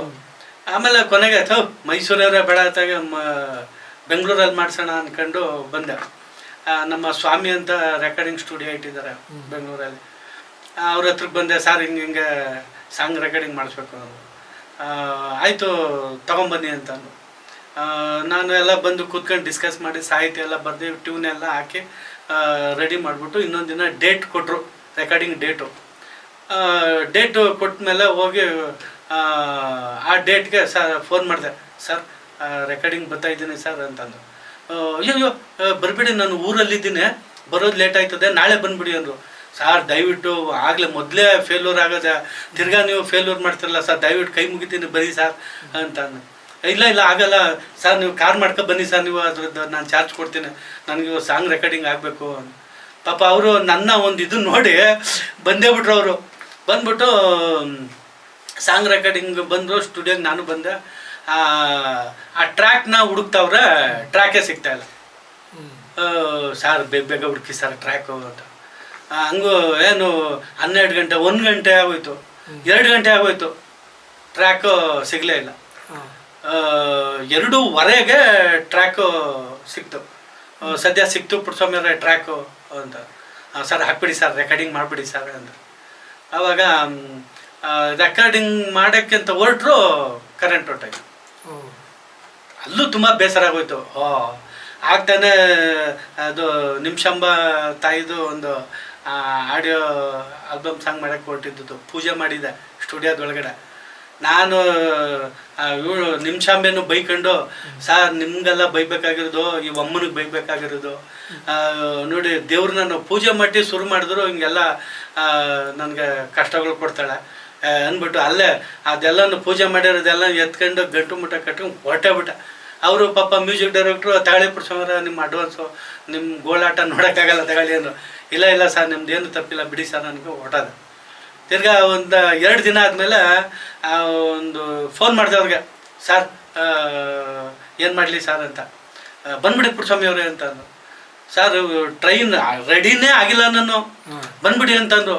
ಟ್ರೈನ್ ನನ್ನ ಮನೆಗೂ ಟ್ರೈನ್ ರೈಲ್ವೆ ಸ್ಟೇಷನ್ಗೂ 5 ನಿಮಿಷ ಬಿದ್ದು ಓಡ್ ಬಂದೆ ಸರ್, ರೆಡಿನೇ ಆಗಲಿಲ್ಲ ನಾನು. ಓಡ್ ಬಂದೆ, ಟ್ರೈನ್ ಹತ್ಕೊಂಡು ಕೆಂಗೇರಿಯಲ್ಲಿ ಇಳಿದು ಫೋನ್ ಮಾಡಿದೆ. ಆ ಸಿಂಗರ್ಗೂ ಫೋನ್ ಮಾಡಿದ್ದೀನಿ ಬನ್ನಿ ಅಂತಂದು. ಓಡೋದೆ. ಸಿಂಗರು ನಾನು ಬರೋರೊಳಗೆ ಸಿಂಗರು ಬಂದಿದ್ದು. ಸಾಂಗು ರೆಕಾರ್ಡಿಂಗ್ ಆಯಿತು ಸರ್. ಅದು ಹೆಂಗೆ ಸಿನಿಮಾ ರೆಕಾರ್ಡಿಂಗ್ ಆಯಿತೋ ಗೊತ್ತಿಲ್ಲ, ಅದು ಹೆಂಗೆ ಸಿನಿಮಾ ಆಡಿಯೋ ವಿಡಿಯೋ ಮಾಡೋದನ್ನೋ ಗೊತ್ತಿಲ್ಲ, ಅದು ಹೆಂಗೆ ರಿಲೀಸ್ ಮಾಡೋದನ್ನೋ ಅಂತ ಗೊತ್ತಿಲ್ಲ. ನನಗೆಲ್ಲೂ ಸೋಲಾಗಲಿಲ್ಲ. ಆ ಸಾಂಗ್ನ ರೆಕಾರ್ಡಿಂಗ್ ಮಾಡಿಸಿ ಅದನ್ನು ಆಡಿಯೋ ವಿಡಿಯೋ ಮಾಡಿ ರಿಲೀಸ್ ಮಾಡಿದೆ. ಅದೊಂದು ತುಂಬ ಖುಷಿಯಾಯಿತು. ಅದಾದ ನಂತರ ಮಾದೇಶ್ವರಂದು ಮಾಡಿದೆ. ಮಾದೇಶ್ವರನ ನಮ್ಮ ರವಿಶಂಕರ್ ಅಂದ್ಬಿಟ್ಟು ಅಣ್ಣ ತಮ್ಮದರಿದ್ದಾರೆ, ಅವರು ಮಾಡಿಕೊಟ್ರು. ಅದೊಂದು 4 ಸಾಂಗು, ಅದು ತುಂಬ ಚೆನ್ನಾಗಿ ಬಂತು. ಅದರಲ್ಲೂ ಒಂದು ಜನಪ್ರಿಯ ಒಂದು ಗೀತೆ, ಬೆಟ್ಟದ ಸುತ್ತ ಮೆರವಣಿಗೆ ಬರ್ತೈತೆ ಹೂಗೆ ಎನ್ನೀರು ಅದರೊಳಗೆ ಕೂತವನೇ ಮುದ್ದು ಮಾದಪ್ಪ ಹೂಗೆ ಎನ್ನೀರು ಅಂತ. ಅದು ತುಂಬ ಟಾಪ್ ಸಾಂಗ್ ಅದು. ಈಗಲೂ ನನ್ನ ಆ ಸಾಂಗ್ ನೆನೆಸ್ಕೊತು ಅಂದರೆ ರೋಮಾಂಚನ ಆಗುತ್ತೆ. 4 ಸಾಂಗ್ನು ತುಂಬ ಚೆನ್ನಾಗಿ ಮಾಡಿಕೊಟ್ರು. ಅಲ್ಲೂ ಒಂಥರ ಖುಷಿ ಆಯಿತು ನನಗೆ. ನನ್ನ 25 ಸಾಂಗ್ ಬರೆದಿದ್ದೀನಿ. 25 ಸಾಂಗು ತುಂಬ ಚೆನ್ನಾಗಿವೆ. ಯೂಟ್ಯೂಬಲ್ಲಿ ನನ್ನ ಎಲ್ಲ ಸಾಂಗ್ಗಳು ಅವೆ. ಅದರಲ್ಲೂ ಒಂದು ಸಾಂಗಿಗೆ ನಾನು ಆ್ಯಕ್ಟಿಂಗು ಕೂಡ ಮಾಡಿದ್ದೀನಿ. ಒಂದು ಬಾರೋ ಮಾದೇಶ ಅಂದ್ಬಿಟ್ಟು ಒಂದು ಸಾಂಗ್ ಇದೆ, ಆ ಸಾಂಗಕ್ಕೆ ಆ್ಯಕ್ಟಿಂಗ್ ಮಾಡಿದ್ದೀನಿ. 2 ಸಾಂಗು ಚೆನ್ನಾಗಿ ಬಂದಿದೆ. ಒಂದು ನಿಮಿಷಾಂಬದ್ದು ಮಾಡಿದ್ದೀನಿ, ಒಂದು ಮಾದೇಶ್ವರಂದು ಮಾಡಿದ್ದೀನಿ. ಆ್ಯಕ್ಟಿಂಗ್ ಚೆನ್ನಾಗಿ ಬಂದಿದೆ. ಅವೆಲ್ಲ ಯೂಟ್ಯೂಬಲ್ಲಿದೆ, ಸುಮಂಗಲಿ ಕನ್ನಡ ಟಿವಿನಲ್ಲಿದೆ, ನೋಡ್ಬೋದು, ಎಲ್ಲ ಜನ ನೋಡ್ಬೋದು ಸಾಂಗು. ಒಂದು ಖುಷಿ ತಂದಿದೆ ಸರ್ ಒಟ್ಟಲ್ಲಿ. ಒಟ್ಟಿನಲ್ಲಿ ನಿಮ್ಮ ಬದುಕಲ್ಲಿ ನೀವು ಅಂದ್ಕೊಂಡಿದ್ದು ಸಾಧನೆ ಮಾಡಿದ್ದೀರಿ. ವರ್ಕ್ ಸ್ಯಾಟಿಸ್ಫ್ಯಾಕ್ಷನ್ ಅಂದರೆ ನಿಮಗೆ ತೃಪ್ತಿದಾಯಕವಾಗಿದೆ. ಹೌದು, ಖಂಡಿತ ಸರ್, ಅಲ್ವಾ? ಖಂಡಿತ ಸಾಧನೆ ತೃಪ್ತಿ ತಂದಿದೆ. ಖಂಡಿತ ಸರ್, ಖಂಡಿತ. ಹೆಂಗೋ ಚಿತ್ರರಂಗಕ್ಕೆ ಬಂದಂಗೆ ಆಯಿತು ನೋಡಿ. ಬಂದಿದ್ದೀರಾ, ನೀ ಎಲ್ಲೋ ಒಂದು ಸಣ್ಣ ಗ್ರಾಮದಲ್ಲಿ ಹುಟ್ಟಿ ಅಲ್ಲಿಂದ ಬೆಂಗಳೂರು ಬಂದು ಸಿನಿಮಾ, ಚಲನಚಿತ್ರ ನಿರ್ದೇಶನ, ನಟನೆ, ರಂಗಭೂಮಿ ಎಲ್ಲ ತಂಡಗಳನ್ನ ಕಟ್ಕೊಂಡು ಎಲ್ಲ ಕಷ್ಟ ದಿನಗಳನ್ನು ನೋಡಿದ್ದೀರಿ ನೀವು. ಎಲ್ಲ ಮುಗಿಸಿ ಒಂದು ಸಿನಿಮಾ ತೆರೆ ತಂದು ಅದನ್ನ ರಿಲೀಸ್ ಮಾಡಿ ಒಂದು ದೊಡ್ಡ ಸ್ಕ್ರೀನ್ ಅಲ್ಲಿ ನೋಡಿ ಆ ಖುಷಿನೂ ಪಟ್ಟಿದ್ದೀರಾ. ಖಂಡಿತ ಸರ್, ನಿಮ್ಗೆ ಸ್ಯಾಟಿಸ್ಫ್ಯಾಕ್ಷನ್ ಇದೆ, ವರ್ಕ್ ಸ್ಯಾಟಿಸ್ಫ್ಯಾಕ್ಷನ್ ಇದೆ ಸಹ. ಜೊತೆಗೆ ಚಲನಚಿತ್ರ ವಾಣಿಜ್ಯ ಮಂಡಳಿಯಲ್ಲಿ ಎಲೆಕ್ಷನ್ ಸಹ ನಿಂತಿದ್ರಿ. ಹೌದು ಸರ್, ಅದೊಂದು ತೃಪ್ತಿ ಸರ್. ನಾನು ಸೋತ್ರು ಪರವಾಗಿಲ್ಲ, ನನ್ಗೆ ಒಂದು 260 ಓಟು ನನ್ಗೆ ಹಾಕಿದ್ದಾರೆ ಅಂತಂದಾಗ ನಾನು ಗೆದ್ದಂಗೆ ಸರ್. ನಾನು ಎಲ್ಲೋ ಒಂದು ಪುಟ್ಟ ಗ್ರಾಮದಲ್ಲಿ ಹುಟ್ಟಿ ಬೆಳೆದವನ್ಗೆ ಒಂದು 260 ಜನ ನಿರ್ಮಾಪಕರು ನನ್ಗೆ ಆಶೀರ್ವಾದ ಮಾಡಿದ್ದಾರೆ ಅಂದ್ರೆ ನನಗೆ ತುಂಬಾ ಖುಷಿ. ಗೆದ್ದಂಗೆ ನಾನು ಗೆದ್ದಿದ್ದೀನಿ ಅಂತ ನಾನು ಈಗಲೂ ನೋಡಿ. ಸಾಧನೆ ಮಾಡಬೇಕು ಅಂತ ಹೊರಟೆ ಸಾಧನೆ ಅಲ್ಲ, ನಾವು ಇಷ್ಟಪಟ್ಟು ಮಾಡೋ ಕೆಲಸ ನಮ್ಗೆ ಎಲ್ಲಾದ್ರೂ ಏನೋ ಒಂದು ದಾರಿ ತೋರಿಸ್ತಾ ಹೋಗುತ್ತೆ. ಅದಷ್ಟು ಅದೇ ದಾರಿ ಖಂಡಿತ ಸರ್ ಉಟ್ಕೊಳ್ತಾ ಬರುತ್ತೆ. ಹೌದು, ನಾನೀಗ ಚಲನಚಿತ್ರ ನಿರ್ದೇಶಕರ ಸಂಘದಲ್ಲಿ ಸಹ ನಾನು ಅವಾಗ ನನ್ನಾಸೆ ನಂದಿನಿ ಸಿನಿಮಾ ಮುಗಿಸ್ಕೊಂಡು ಅಲ್ಲೊಂದು ಅಸಿಸ್ಟೆಂಟ್ ಡೈರೆಕ್ಟರ್ ಆಗಿ ಸದಸ್ಯತ್ವ ತಗೊಳ್ಬೇಕು ಅಂದ್ಬಿಟ್ಟು ತುಂಬ ಕಷ್ಟಪಟ್ಟೆ. ಅವಾಗ ಅವ್ರ ಹತ್ರ ಲೆಟ್ರ್ ತಗೊಂಡು ಅಸಿಸ್ಟೆಂಟ್ ಡೈರೆಕ್ಟರ್ ಆಗಿ ಸೇರ್ಕೊಳ್ಳೋಕ್ಕೆ ಅಂತ ಹೊಸಿ ಪ್ರಯತ್ನ ಪಡ್ತಿರ್ಲಿಲ್ಲ. ನನಗೆ ಅವಕಾಶ ಸಿಕ್ಕಲಿಲ್ಲ. ಕೊನೆಗೆ ಅವಕಾಶ ಹೆಂಗೆ ಸಿಕ್ತು ಅಂತಂದರೆ, ನನಗೆ ನಮ್ಮ ಸುಲ್ತಾನ್ ರಾಜ್ ಇದ್ದಾರೆ ಡೈರೆಕ್ಟ್ರು, ನಮ್ಮ ಫ್ರೆಂಡು, ಅವರು ನೀವು ಡೈರೆಕ್ಟ್ರು ಅಸೋಸಿಯೇಷನ್ ಮೆಂಬರ್ ಆಗ್ರಿ ಅಂತಂದರು. ಆಮೇಲೆ ವಿಶ್ವನಾಥ್ ಅವರು ಅಧ್ಯಕ್ಷರಿದ್ದರು, ಅವರು ಕೂಡ ಆಗ್ರಿ ನಮ್ಮ ಚಲನಚಿತ್ರ ನಿರ್ದೇಶಕರ ಸಂಘಕ್ಕೆ ಸಿನಿಮಾ ಮಾಡಿದ್ದೀರಲ್ಲ ಅಂದರು. ಸರ್ ಆಗ್ತೀನಿ ಅಂತಂದೆ. ಆಗ ಬೇರೆ ದುಡ್ಡಿಲ್ಲ, ಸಿನಿಮಾ ಆಗ್ತಾನೆ ಮುಗಿಸಿದ್ದೀನಿ. ಯಾರು ಮೊದಲನೇ ಫಿಲಮ್ ತಿರುವು ದುಡ್ಡಿಲ್ಲ. ನಮ್ಮ ನೋಡಿ ಈಗಲೂ ನೆನ್ಸ್ಕೊತೀನಿ, ನಮ್ಮ ರಾಜು ನಾನು ಹಂಗಂದ ತಕ್ಷಣ ಅವಾಗಲೇ 5,000 ರೂಪಾಯಿ ಸೆಂಡ್ ಮಾಡಿಬಿಟ್ರು, ಫೋನ್ ಪೇ ಮಾಡಿದ್ರು. ಇನ್ನು ಬಾಕಿ ಇದಾಕ್ಬಿಟ್ಟು ನೀವು ಮೆಂಬರ್ಸ್ ಆಗಿ. ನಾ ಇನ್ನೊಂದು ಸ್ವಲ್ಪ ಅಡ್ಜಸ್ಟ್ ಮಾಡ್ಕೊಂಡು ಹೋಗಿ ಅಲ್ಲಿ ಮೆಂಬರ್ಶಿಪ್ ಆದ. ಖುಷಿ ಆಯಿತು. ಕರ್ನಾಟಕ ಚಲನಚಿತ್ರ ನಿರ್ದೇಶಕರ ಸಂಘದಲ್ಲೂ ಕೂಡ ಪಾಪ ನನಗೆ ನಮ್ಮ ವಿಶ್ವನಾಥ್ ಅವರು ನನಗೂ ಒಂದು ಸ್ಥಾನಮಾನ ಕೊಟ್ಟವ್ರೆ. ನನಗೆ ಅದು ಒಂದು ತೃಪ್ತಿ. ಏನಾಗಿದ್ದೀರಿ ಅಲ್ಲಿ ಸರ್? ಅಲ್ಲಿ ಸದಸ್ಯತ್ವ, ಬಟ್ ಮೈಸೂರು ರೆಪ್ರೆಸೆಂಟೇಟಿವ್ ಆಗಿ ನನಗೆ ವಹಿಸಿದ್ದಾರೆ. ಒಂದು ಚಲನಚಿತ್ರ ನಿರ್ದೇಶಕರ ಉಪ ಸಮಿತಿಲಿ ನಾನು ಒಬ್ಬ ಸದಸ್ಯ. ನನಗೆ ಅದು ಒಂದು ಖುಷಿ ತಂದಿದೆ. ಮೈಸೂರಿನ ಆಗುಗಳನ್ನ ಹೌದೌದು. ಎಲ್ಲೂ ಸೋಲನ್ನು ಒಪ್ಕೊಳ್ದೆ ನೀವು, ಅಂದ್ರೆ ಯಾರು ಏನಾದ್ರೂ ಅನ್ಲಿ ನನ್ ಗುರಿ ಮುಟ್ಟಬೇಕು ಅನ್ನೋದು ಛಲ ನಿಮ್ಮಲ್ಲಿ ಬಹಳ ಎತ್ ಕಾಣ್ತಾ ಇದೆ ನಮಗೆ. ಹೌದು ಸರ್, ಖಂಡಿತ. ಈಗ ನಾನು ಧರ್ಮಿಷ್ಠ ಥಿಯೇಟ್ರಲ್ಲಿ ಬಿಟ್ಟಾಗ ಸಹ ತುಂಬಾ ಮನ್ಸಿಗೆ ಬೇಜಾರಾಯ್ತು. ಜನ ಬರ್ತಾ ಇಲ್ಲ ಸಿನಿಮಾ, ಅಥವಾ ನಾನೇ ಚೆನ್ನಾಗಿ ತೆಗ್ದಿಲ್ವೋ ಅಥವಾ ಜನನೇ ಬರ್ತಾ ಇಲ್ವೋ ಅಂತ ಒಂದು ಫೀಲ್ ಬಂತು. ನಾನು ಎಷ್ಟೋ ಸರಿ ಹಗಲು ರಾತ್ರಿ ನಿದ್ದೆನೆ ಮಾಡಿರ್ಲಿಲ್ಲ ಸರ್. ಸಿನಿಮಾ ಈ ತರ ವಿಫಲ ಆಗೋಯ್ತಲ್ಲ, ಒಂದು ಒಳ್ಳೆ ಕಾನ್ಸೆಪ್ಟ್ ಇಟ್ಟಿದ್ದೀನಿ ಸರ್ ಅದರಲ್ಲಿ. ಯಾಕೆ ಅಲ್ಲಿ ಸೋಲ್ತು ನಿಮ್ಗೆ ಧರ್ಮಿಷ್ಠ ಸರ್? ಎಲ್ಲಿ ಸೋಲ್ತು ಅಂತಂದ್ರ ಥಿಯೇಟ್ರಿಗೆ ಜನ ಬರ್ತಾ ಇಲ್ಲ ಸರ್. ನಾನು ಅಂತ ಇರೋದು ನನ್ನ ಸಿನಿಮಾನ ಅದ್ದೂರಿಯಾಗಿ ನೋಡಿ ಅಂತ ಹೇಳ್ತಲ್ಲ. ಸಿನಿಮಾದಲ್ಲಿ ಆ್ಯಕ್ಟಿಂಗ್ ಮಾಡಿರೋರು, ಅವ್ರ ಸಂಬಂಧಿಕರು, ಅವರ ಒಂದು ಬಳಗ ಸಿನಿಮಾ ನೋಡಿ ಯಶಸ್ವಿ ಮಾಡಿಸ್ಬಿಟ್ಟಿದ್ರು. ನನಗೆ ತುಂಬ ಖುಷಿ ಆಗ್ತಿತ್ತು. ಸಿನಿಮಾ ಚೆನ್ನಾಗಿದೆ ನೋಡಿ, ಈಗ ಯೂಟ್ಯೂಬಲ್ಲಿ ಇದೆ ಸರ್ ಅದು. ಬಟ್ ಏನಪ್ಪ ಅಂದರೆ ಇವತ್ತು ನನಗೆ ತುಂಬ ಖುಷಿ ಅಂತ ಅನ್ನೋದೇನು ಗೊತ್ತಾ, ಸಿರಿ ಮೂವೀಸಿನಲ್ಲಿ 25,000 ಜನ ನೋಡಿದ್ದಾರೆ. ಒಂದು 300ಕ್ಕೂ ಹೆಚ್ಚು ಜನ ಲೈಕ್ ಮಾಡಿದ್ದಾರೆ. ಒಂದು 30 ಜನ ಕಾಮೆಂಟ್ ಮಾಡಿದ್ದಾರೆ. ಸಿನಿಮಾದ ಬಗ್ಗೆ ಒಳ್ಳೆ ಒಪಿನಿಯನ್ ಕೊಟ್ಟಿದ್ದಾರೆ. ನನಗೆ ಅಷ್ಟೇ ಸಾಕು. ಆವಾಗ ನನಗೆ ಆ ಸಿರಿ ಮೂವೀಸಲ್ಲಿ ಯಾವಾಗ ನನ್ನ ಸಿನಿಮಾ 25,000 ದಾಟ್ತು, ನನಗೆ ಖುಷಿ ಆಯಿತು. ಸಿನಿಮಾ ಇದರಲ್ಲಿ ದಮ್ಮಿದೆ. ಬಟ್ ಏನೋ ನಮ್ಮ ಅದೃಷ್ಟ ಮಾಡೋಕ್ಕಾಗಲಿಲ್ಲ. ಆಮೇಲೆ ಜೊತೆಗೆ ನಾವು ಪ್ರಚಾರನ ತುಂಬ ಅಷ್ಟೇ ಚೆನ್ನಾಗಿ ಕೊಟ್ಟೆ. ಬಟ್ ನಾವು ಹೆಚ್ಚಿನ ಚಿತ್ರಮಂದಿರದಲ್ಲಿ ನಾವು ರಿಲೀಸ್ ಮಾಡೋಕ್ಕಾಗಲಿಲ್ಲ. ಸೀಮಿತವಾಗಿ ಒಂದು 7-8 ಚಿತ್ರಮಂದಿರದಲ್ಲಿ ಸಿನಿಮಾ ರಿಲೀಸ್ ಮಾಡಿದೆ.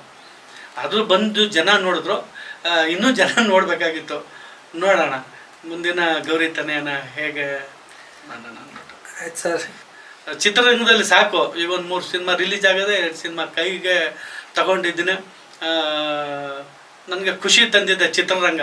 ಬಟ್ ದಿನಗಳು ಕಳೆದಿದ್ದೀನಿ. ಬಟ್ ಆ ಕಷ್ಟ ದಿನಗಳು ನನ್ನ ಚಲನಚಿತ್ರ ನಿರ್ಮಾಣ ಆಗಿ ತೆರೆಗೆ ಬಂದ ತನಕ ನನಗೆ ಅಂಥದ್ದೇನು, ನನಗೆ ಅವೆಲ್ಲ ನನಗೆ ಕಷ್ಟಗಳು ಏನು ಅನಿಸ್ಲಿಲ್ಲ ನನಗೆ. ಈಗ ಎಷ್ಟೋ ಜನ ಸಿನಿಮಾ ನನ್ಗೆ ಗೊತ್ತಿರೋಂಗೆ ನಮ್ಮ ಸ್ನೇಹಿತರ ತುಂಬ ಜನ ಸಿನಿಮಾ ಮಾಡಿದ್ದಾರೆ, ಅವರು ಕಂಪ್ಲೀಟ್ ಮಾಡಿಲ್ಲ. ಸಿನಿಮಾ ಕಂಪ್ಲೀಟ್ ಮಾಡೋರ ಪೋಸ್ಟ್ ಪ್ರೊಡಕ್ಷನ್ ಮುಗಿಸಿಲ್ಲ, ಪೋಸ್ಟ್ ಪ್ರೊಡಕ್ಷನ್ ಮುಗಿಸಿ ಸೆನ್ಸರು ಮುಗಿಸಿಲ್ಲ. ಇಂಥ ಪ್ರಕರಣಗಳು ನಾನು ಕಂಡದ್ದೇ ಸಾವಿರಾರವೆ. ಅಂಥದ್ರಲ್ಲಿ ನಾನು ಎಲ್ಲಾನು ದಾಟಿ ಒಂದು ಚಿತ್ರ ನಿರ್ಮಾಣನ ಯಶಸ್ವಿ ಮಾಡಿದ್ದೀನಲ್ಲ, ಅದು ನನಗೆ ಖಂಡಿತ ಖುಷಿ ತರ್ತದೆ. ಅದು ನಿಮಗೆ ಮನಸ್ತೃಪ್ತಿ? ಖಂಡಿತ. ನನ್ನ ಚಿತ್ರರಂಗದಲ್ಲೇ ನನಗೆ ಯಾವುದೇ ಥರದ್ದು ಬೇಸರ ಇಲ್ಲ. ಆಮೇಲೆ ಚಿತ್ರರಂಗ ನಾನೇನೋ ಹಳ್ಳಕ್ಕೆ ಬಿಡಿಸ್ತು ಅಂತನೂ ಇಲ್ಲ. ಇವತ್ತಿಗೂ ನಾನು ಸಾಲ ಮಾಡಿ ಸಿನಿಮಾ ಮಾಡಿರ್ಬೋದು, ನನಗೆ ಚಿತ್ರರಂಗದಲ್ಲೇ ಒಂದು ದೊಡ್ಡ ಹೆಸರು ಬೇಡ ನನಗೆ. ಅಟ್ಲೀಸ್ಟ್ ಪುಟ್ಟಸ್ವಾಮಿ ಚೆನ್ನಾಗಿ ಮಾಡ್ತಾನೆ, ಅವ್ನು ಮಾಡೋ ಚಿತ್ರಗಳು ಒಂದು ಸಾಮಾಜಿಕವಾಗಿರ್ತವೆ ಅನ್ನೋ ಒಂದು ಹೆಸರು ಕೊಟ್ಟರೆ ನನಗೆ ಅಷ್ಟೇ ಸಾಕು ಚಿತ್ರರಂಗದಲ್ಲಿ ಅಂತ ನಾನು ಭಾಳ ನಿರೀಕ್ಷೆ ಪಡ್ತಾ ಇದ್ದೀನಿ. ಹಾಗಾಗಿ ನನಗೆ ಈ ಸಂದರ್ಭದಲ್ಲಿ ಒಂದು 3 ಜನ ಹೆಸರು ಹೇಳೋಕ್ಕೆ ನಾನು ತುಂಬ ಇಷ್ಟಪಡ್ತೀನಿ ಸರ್. ಖಂಡಿತ ಹೇಳಿ ಸರ್. ನಮ್ಮ ನಿರ್ಮಾಪಕ ಈಗ ಹೊಸ್ದಾಗಿ ಆಗ್ತಾ ಇರುವಂತಹ ಎನ್ ಸರಸ್ವತಿ ಅವರು ನನ್ನ ಮೊದಲನೇ ಫಿಲಮಿಂದ 3ನೇ ಸಿನಿಮಾವರೆಗೂ ನನಗೆ ಸಹಕಾರ ಕೊಟ್ಟಿದ್ದಾರೆ. ಅವ್ರನ್ನ ನಾನು ಮರೆಯೋಕ್ಕೆ ಆಗಲ್ಲ. ಅವರು ಒಂದು ಸ್ತಂಭ. ಆಮೇಲೆ ಜೊತೆಗೆ ನಮ್ಮ ಮಾಜಿ ಪುರಸಭಾ ಸದಸ್ಯರಾದಂಥ ನಂದೀಶು, ನಮ್ಮ ಗಂಜಾಮ್ ಶಿವು, ಇವರೆಲ್ಲ ನನಗೆ ತುಂಬ ಸಪೋರ್ಟ್ ಕೊಟ್ಟರು. ನಮ್ಮ ಭಾಸ್ಕರನ್ ಅವರು ಇರ್ಬೋದು, ಆಮೇಲೆ ನಮ್ಮ ಚಿತ್ರದ ನಾಯಕ ಕ್ರಿಶ್ ಅವರೆಲ್ಲ ಆಗಿರ್ಬೋದು, ಎಲ್ಲರೂ ಕೂಡ ನನಗೆ ಸಪೋರ್ಟ್ ಕೊಟ್ಟರು. ನಾನು ಈಗೂ ಅವರು ನೆನೆಸ್ಕೊತೀನಿ. ಆಮೇಲೆ ಜೊತೆಗೆ ಎಲ್ಲದಕ್ಕಿಂತ ಹೆಚ್ಚಾಗಿ ನನ್ನ ಪತ್ರಿಕಾ ಓದುಗರು ಹಿತೈಷಿಗಳು, ನನ್ನ ಅವರೆಲ್ಲ ಕೂಡ ನನಗೆ ಬೆನ್ನು ತಟ್ಟಿ ಮಾಡೋ ನಾವಿದ್ದೀವಿ, ಅವ್ರೇನು ಸಹ ಕೊಡೋಕೆ ಹೋಗ್ದವರು ನಾವಿದ್ದೀವಿ ಮಾಡಿ ಅನ್ನೋ ಒಂದು ಇದ್ದಿದೆಯಲ್ಲ, ಅದು ಹೌದು. ಈಗ ನಾನು ಕರ್ನಾಟಕ ಚಲನಚಿತ್ರ ವಾಣಿಜ್ಯ ಮಂಡಳಿಯಲ್ಲಿ ಒಂದು ಸದಸ್ಯತ್ವ ಪಡೆದೆ, ಕರ್ನಾಟಕ ಚಲನಚಿತ್ರ ನಿರ್ದೇಶಕರ ಸಂಘದಲ್ಲಿ ಒಂದು ಸದಸ್ಯತ್ವ ಪಡೆದೆ. ಅವೆಲ್ಲ ನನ್ನಂಥವ್ರಿಗೆ ಅಲ್ಲ ಅದು, ಬಟ್ ಆದರೂ ಆ ಮಟ್ಟಕ್ಕೆ ನಾನು ಹೋಗಿ ನಿಂತಿದ್ದೀನಲ್ಲ, ಅದು ನನಗೆ. ಜೊತೆಗೆ ಇದ್ರ ಜೊತೆಗೆ ನಾನು ಒಂದು ಸುಮಂಗಲಿ ಸೇವಾ ಟ್ರಸ್ಟ್ ಅಂದ್ಬಿಟ್ಟು ಒಂದು ಮಾಡ್ತಾ ಇದ್ದೇನೆ. ಕಾರ್ಯಕ್ರಮ ಮಾಡ್ತೀನಿ ಸರ್. ಅದರಲ್ಲಿ ನಾನು ಟ್ರಸ್ಟಲ್ಲಿ ಒಂದು ಅವೇರ್ನೆಸ್ ಕ್ರಿಯೇಟ್ ಮಾಡುವಂಥದ್ದು ಸರ್. ಈಗ ಜನಗಳಿಗೆ ಒಂದು ಜಾಗೃತಿ ಮೂಡಿಸುವಂಥ ಕೆಲಸನ ಆ ಸಂಸ್ಥೆಯಿಂದ ಮಾಡ್ತಾ ಇದ್ದೀನಿ. ಏನು ಜಾಗೃತಿ ಮೂಡಿಸ್ತಿದ್ದೆ? ಇವಾಗ ಕೆಲವ್ರಿಗೆ, ಈಗ ವೃದ್ಧರಿಗೆ ಕೆಲವು ಅವ್ರಿಗೆ ನಾಗರಿಕ ಸೌಲಭ್ಯಗಳು ಗೊತ್ತಿರಕ್ಕಿಲ್ಲ, ಅವ್ರಿಗೆ ನಾವು ಅದನ್ನು ತಿಳುವಳಿಕೆ ಹೇಳ್ತೀವಿ. ಅಥವಾ ಈಗ ಯಾವುದೋ ಒಂದು ರೇಷನ್ ಕಾರ್ಡ್ ಮಾಡಿಸೋದು ಗೊತ್ತಿರಕ್ಕಿಲ್ಲ, ಅವ್ರಿಗೆ ಒಂದು ಸಲಹೆ ಕೊಡ್ತೀವಿ. ಅಥವಾ ಏನೋ ಒಂದು ನಮ್ಮ ಸುಮಂಗಲಿ ಟ್ರಸ್ಟ್ ಮೂಲಕ ಅದನ್ನೆಲ್ಲ ಮಾಡಿಸ್ಕೊಡ್ತೀವಿ. ಹೌದು, ಖಂಡಿತ. ಆಮೇಲೆ ಅದೆಲ್ಲದಕ್ಕಿಂತ ಹೆಚ್ಚಾಗಿ ನಾನು ಪ್ರತಿಭಾವಂತರನ್ನ, ಕಲಾವಿದರನ್ನ, ಸೇವೆ ಮಾಡಿರುವಂಥವ್ರನ್ನ ನಾನು ಗುರುತಿಸಿ ಅವ್ರಿಗೆ ಕರ್ನಾಟಕ ಪ್ರಜಾಭೂಷಣ ಅಂದ್ಬಿಟ್ಟು 20 ವರ್ಷದಿಂದ ನಾನು ಕೊಟ್ಕೊ ಬರ್ತಾಗ್ತೇನೆ. ಸುಮಾರು ಒಂದು 500 ಜನಕ್ಕೂ ಹೆಚ್ಚು ನಾನು ಕರ್ನಾಟಕ ಪ್ರಜಾಭೂಷಣ ಅವಾರ್ಡ್ ಕೊಟ್ಟಿದ್ದೀನಿ. ಕರ್ನಾಟಕ ಪ್ರಜಾಭೂಷಣ ಅಂತ ಅದು ಕೂಡ ನನ್ನ ಚಿತ್ರರಂಗಕ್ಕೆ ಸ್ವಲ್ಪ ಸಹಕಾರ ಕೊಡ್ತು. ಅವರೆಲ್ಲ ಪರಿಚಯ ಆಗಿ ಅವರೆಲ್ಲ ನನಗೆ ಒಂದು ಸಣ್ಣ ಪುಟ್ಟದ್ದೆಲ್ಲ ಸಹಕಾರ ಕೊಟ್ಟು ಅದು ಕೂಡ ನನಗೆ ಇದು ಮಾಡ್ತು. ನಾನು ಈಗಲೂ ನೆನೆಸ್ಕೊತೀನಿ, ಸುಮಂಗಲಿ ಸೇವಾ ಟ್ರಸ್ಟು ಕೂಡ ನನ್ನ ಸಿನಿಮಾದ ದಾರಿಗೆ ಒಂದು ಬೆಳಕಾಯಿತು ಅಂದ್ಬಿಟ್ಟು ಈಗಲೂ ನೆನೆಸ್ಕೊತೀನಿ ಅದನ್ನು. ಇದಲ್ಲದೆ ನೀವು ಹಲವಾರು ಪುಸ್ತಕಗಳು ಸಹ ಬರೆದಿದ್ದೀರಾ ಅಂತ ಕಾಣುತ್ತೆ. ಹೌದು, ಖಂಡಿತ. ಪುಸ್ತಕ ನಾನು ಬರೆಯೋಕ್ಕೆ ಒಂದೇ ಒಂದು ಕಾರಣ, ಅದೇ ನಾನು ಮೊದಲೇ ಹೇಳ್ದಂಗೆ ಕವನಗಳನ್ನ ಬರೆದು 10 ಕಾಪಿ ಬರೆದು ಎಲ್ಲರಿಗೂ ಕೊಡ್ತಿದ್ದೆ. ಹೊರಗೆ ತಂದಿದ್ದೀರಾ ಕವನ ಸಂಕಲನ ಆ ಥರ? ಹೌದೌದು, ನಾನು ಪ್ರಿಂಟ್ ಮಾಡಿ. ಹೌದು, ಖಂಡಿತ. ಯಾಕೆಂತಂದ್ರೆ ಕವನಗಳನ್ನ ಅವಾಗ ನಮ್ಗೆ ಅವಕಾಶ ಇಲ್ಲ, ಪಬ್ಲಿಷ್ ಮಾಡೋಕ್ಕೆ ಅವಕಾಶ ಇಲ್ಲ, ಪತ್ರಿಕೆಯವ್ರು ತಗೋತಿರ್ಲಿಲ್ಲ, ಅಥವಾ ನಾವೇ ಒಂದು ಯಾರೋ ಪುಸ್ತಕ ಮಾಡ್ಕೊಡಿ ಅಂದ್ರೆ ಅವಕಾಶ ಕೊಡ್ತಿರ್ಲಿಲ್ಲ. ಅವಾಗ ನಾನು ಒಂದು ನಿರ್ಧಾರ ಮಾಡಿದೆ, ನಾನೇ ಒಂದು ಸುಮಂಗಲಿ ಪಬ್ಲಿಕೇಶನ್ ಅಂತ ಒಂದು ಸಂಸ್ಥೆ ಕಟ್ಟಿ ಹಲವಾರು ಕವನಗಳನ್ನ ನನ್ನಂಗೆ ಅವಕಾಶ ವಂಚಿತರಾದಂಥ ಕವಿಗಳನ್ನ ಒಂದು ಕವನನ ಸಂಗ್ರಹಿಸಿ ಒಂದು ಪುಸ್ತಕ ಬಿಡುಗಡೆ ಮಾಡಿದೆ. ನನ್ನ ಒಂದು ಕವನ ಹಾಕಿ ಸುಮಧುರ ಭಾವಲೋಕ ಅಂದ್ಬಿಟ್ಟು ಒಂದು ಕವನ ಫಸ್ಟು ಪ್ರಿಂಟ್ ಮಾಡಿದೆ. ತುಂಬ ಒಳ್ಳೆಯ ಒಪಿನಿಯನು. ಆಮೇಲೆ ಕವನ ಸಂಕಲನಗಳನ್ನ, ಕಥೆನ ಒಂದು 3-4 ಪುಸ್ತಕಗಳನ್ನು ಕೂಡ ಬಿಡುಗಡೆ ಮಾಡಿದೆ. ಅದೊಂದು ಸಂತೃಪ್ತಿ ಇದೆ. ನೀವು ಭಾಳ ಅಷ್ಟು ದೂರದಿಂದ ಬಂದು ನಮ್ಮ ಸ್ಟುಡಿಯೋದಲ್ಲಿ ಇವತ್ತು ನೀವೊಂದು ನಿಮ್ಮ ಸಂದರ್ಶನವನ್ನು ಕೊಟ್ಟಿದ್ದೀರಿ. ನಿಮ್ಮ ಮುಂದಿನ ಬರುವಂಥ ಎಲ್ಲ ಪ್ರಾಜೆಕ್ಟ್ಗಳಿಗೆ, ಗೌರಿ ತನಯ ಮತ್ತು ಪಾಸ್ವರ್ಡ್ಗೆ ಹೆಚ್ಚು ಯಶಸ್ವಿ ಸಿಗಲಿ, ನಿಮ್ಮ ಇನ್ನೂ ಆಸೆ ಆಕಾಂಕ್ಷೆಗಳು ಈಡೇರಲಿ ಅಂತ ನಮ್ಮ ಸಿಲ್ವರ್ ಸ್ಕ್ರೀನ್ 23 ಯೂಟ್ಯೂಬ್ ಮೂಲಕ ನಿಮಗೆ ಆಶಿಸ್ತೀವಿ. ನಿಮ್ಮ ಎಲ್ಲ ಚಿತ್ರಗಳು ಯಶಸ್ವಿಯಾಗಲಿ, ಇನ್ನೂ ನಿಮ್ಮ ಹಲವಾರು ಸೇವೆ ಕನ್ನಡ ಚಿತ್ರರಂಗಕ್ಕೆ ಸಿಗಲಿ ಮತ್ತು ನಿಮ್ಮಿಂದ ಇನ್ನೂ ಹಲವಾರು ಕಲಾವಿದರು ಸಹ ನಮ್ಮ ಚಿತ್ರರಂಗಕ್ಕೆ ಬರಲಿ, ಇಂಟ್ರೊಡ್ಯೂಸ್ ಆಗಲಿ ಅನ್ನೋದಕ್ಕೆ ಸಹ ನಾವು ನಮ್ಮ ಸಿಲ್ವರ್ ಸ್ಕ್ರೀನ್ 23 ಯೂಟ್ಯೂಬ್ ಮುಖಾಂತರ ನಿಮ್ಮನ್ನು ಅಭಿನಂದಿಸ್ತೀವಿ. ನಮಗೆ ಬಂದು ನಿಮ್ಮ ಸಂದರ್ಶನ, ನಿಮ್ಮ ಅಮೂಲ್ಯವಾದ ಸಮಯವನ್ನು ಕೊಟ್ಟಿದ್ದೀರಿ. ನಮಗೆ ತುಂಬ ಹೃತ್ಪೂರ್ವಕವಾದ ಧನ್ಯವಾದಗಳನ್ನು ತಿಳಿಸ್ತಾ ನಿಮಗೂ ಧನ್ಯವಾದಗಳು ಸರ್. ಯಾಕಂತಂದ್ರೆ ನನ್ನ ಸಿನಿಮಾ ಜರ್ನಿಯಲ್ಲೇ ಇದೇ ಪ್ರಥಮ ನನಗೆ ಒಂದು ಸ್ಟುಡಿಯೋಗೆ ಕರೆದು ಒಂದು ಸಂದರ್ಶನ ಕೊಡ್ತಾಯಿದ್ರೆ ನಾನು ಮರೆಯಲ್ಲ. ನನಗೆ ನೀವು ಪ್ರಥಮವಾಗಿ ಪಾಪ ಫೋನ್ ಮಾಡಿದಾಗಲೇ ನನಗೆ ತುಂಬ ಖುಷಿಯಾಯಿತು.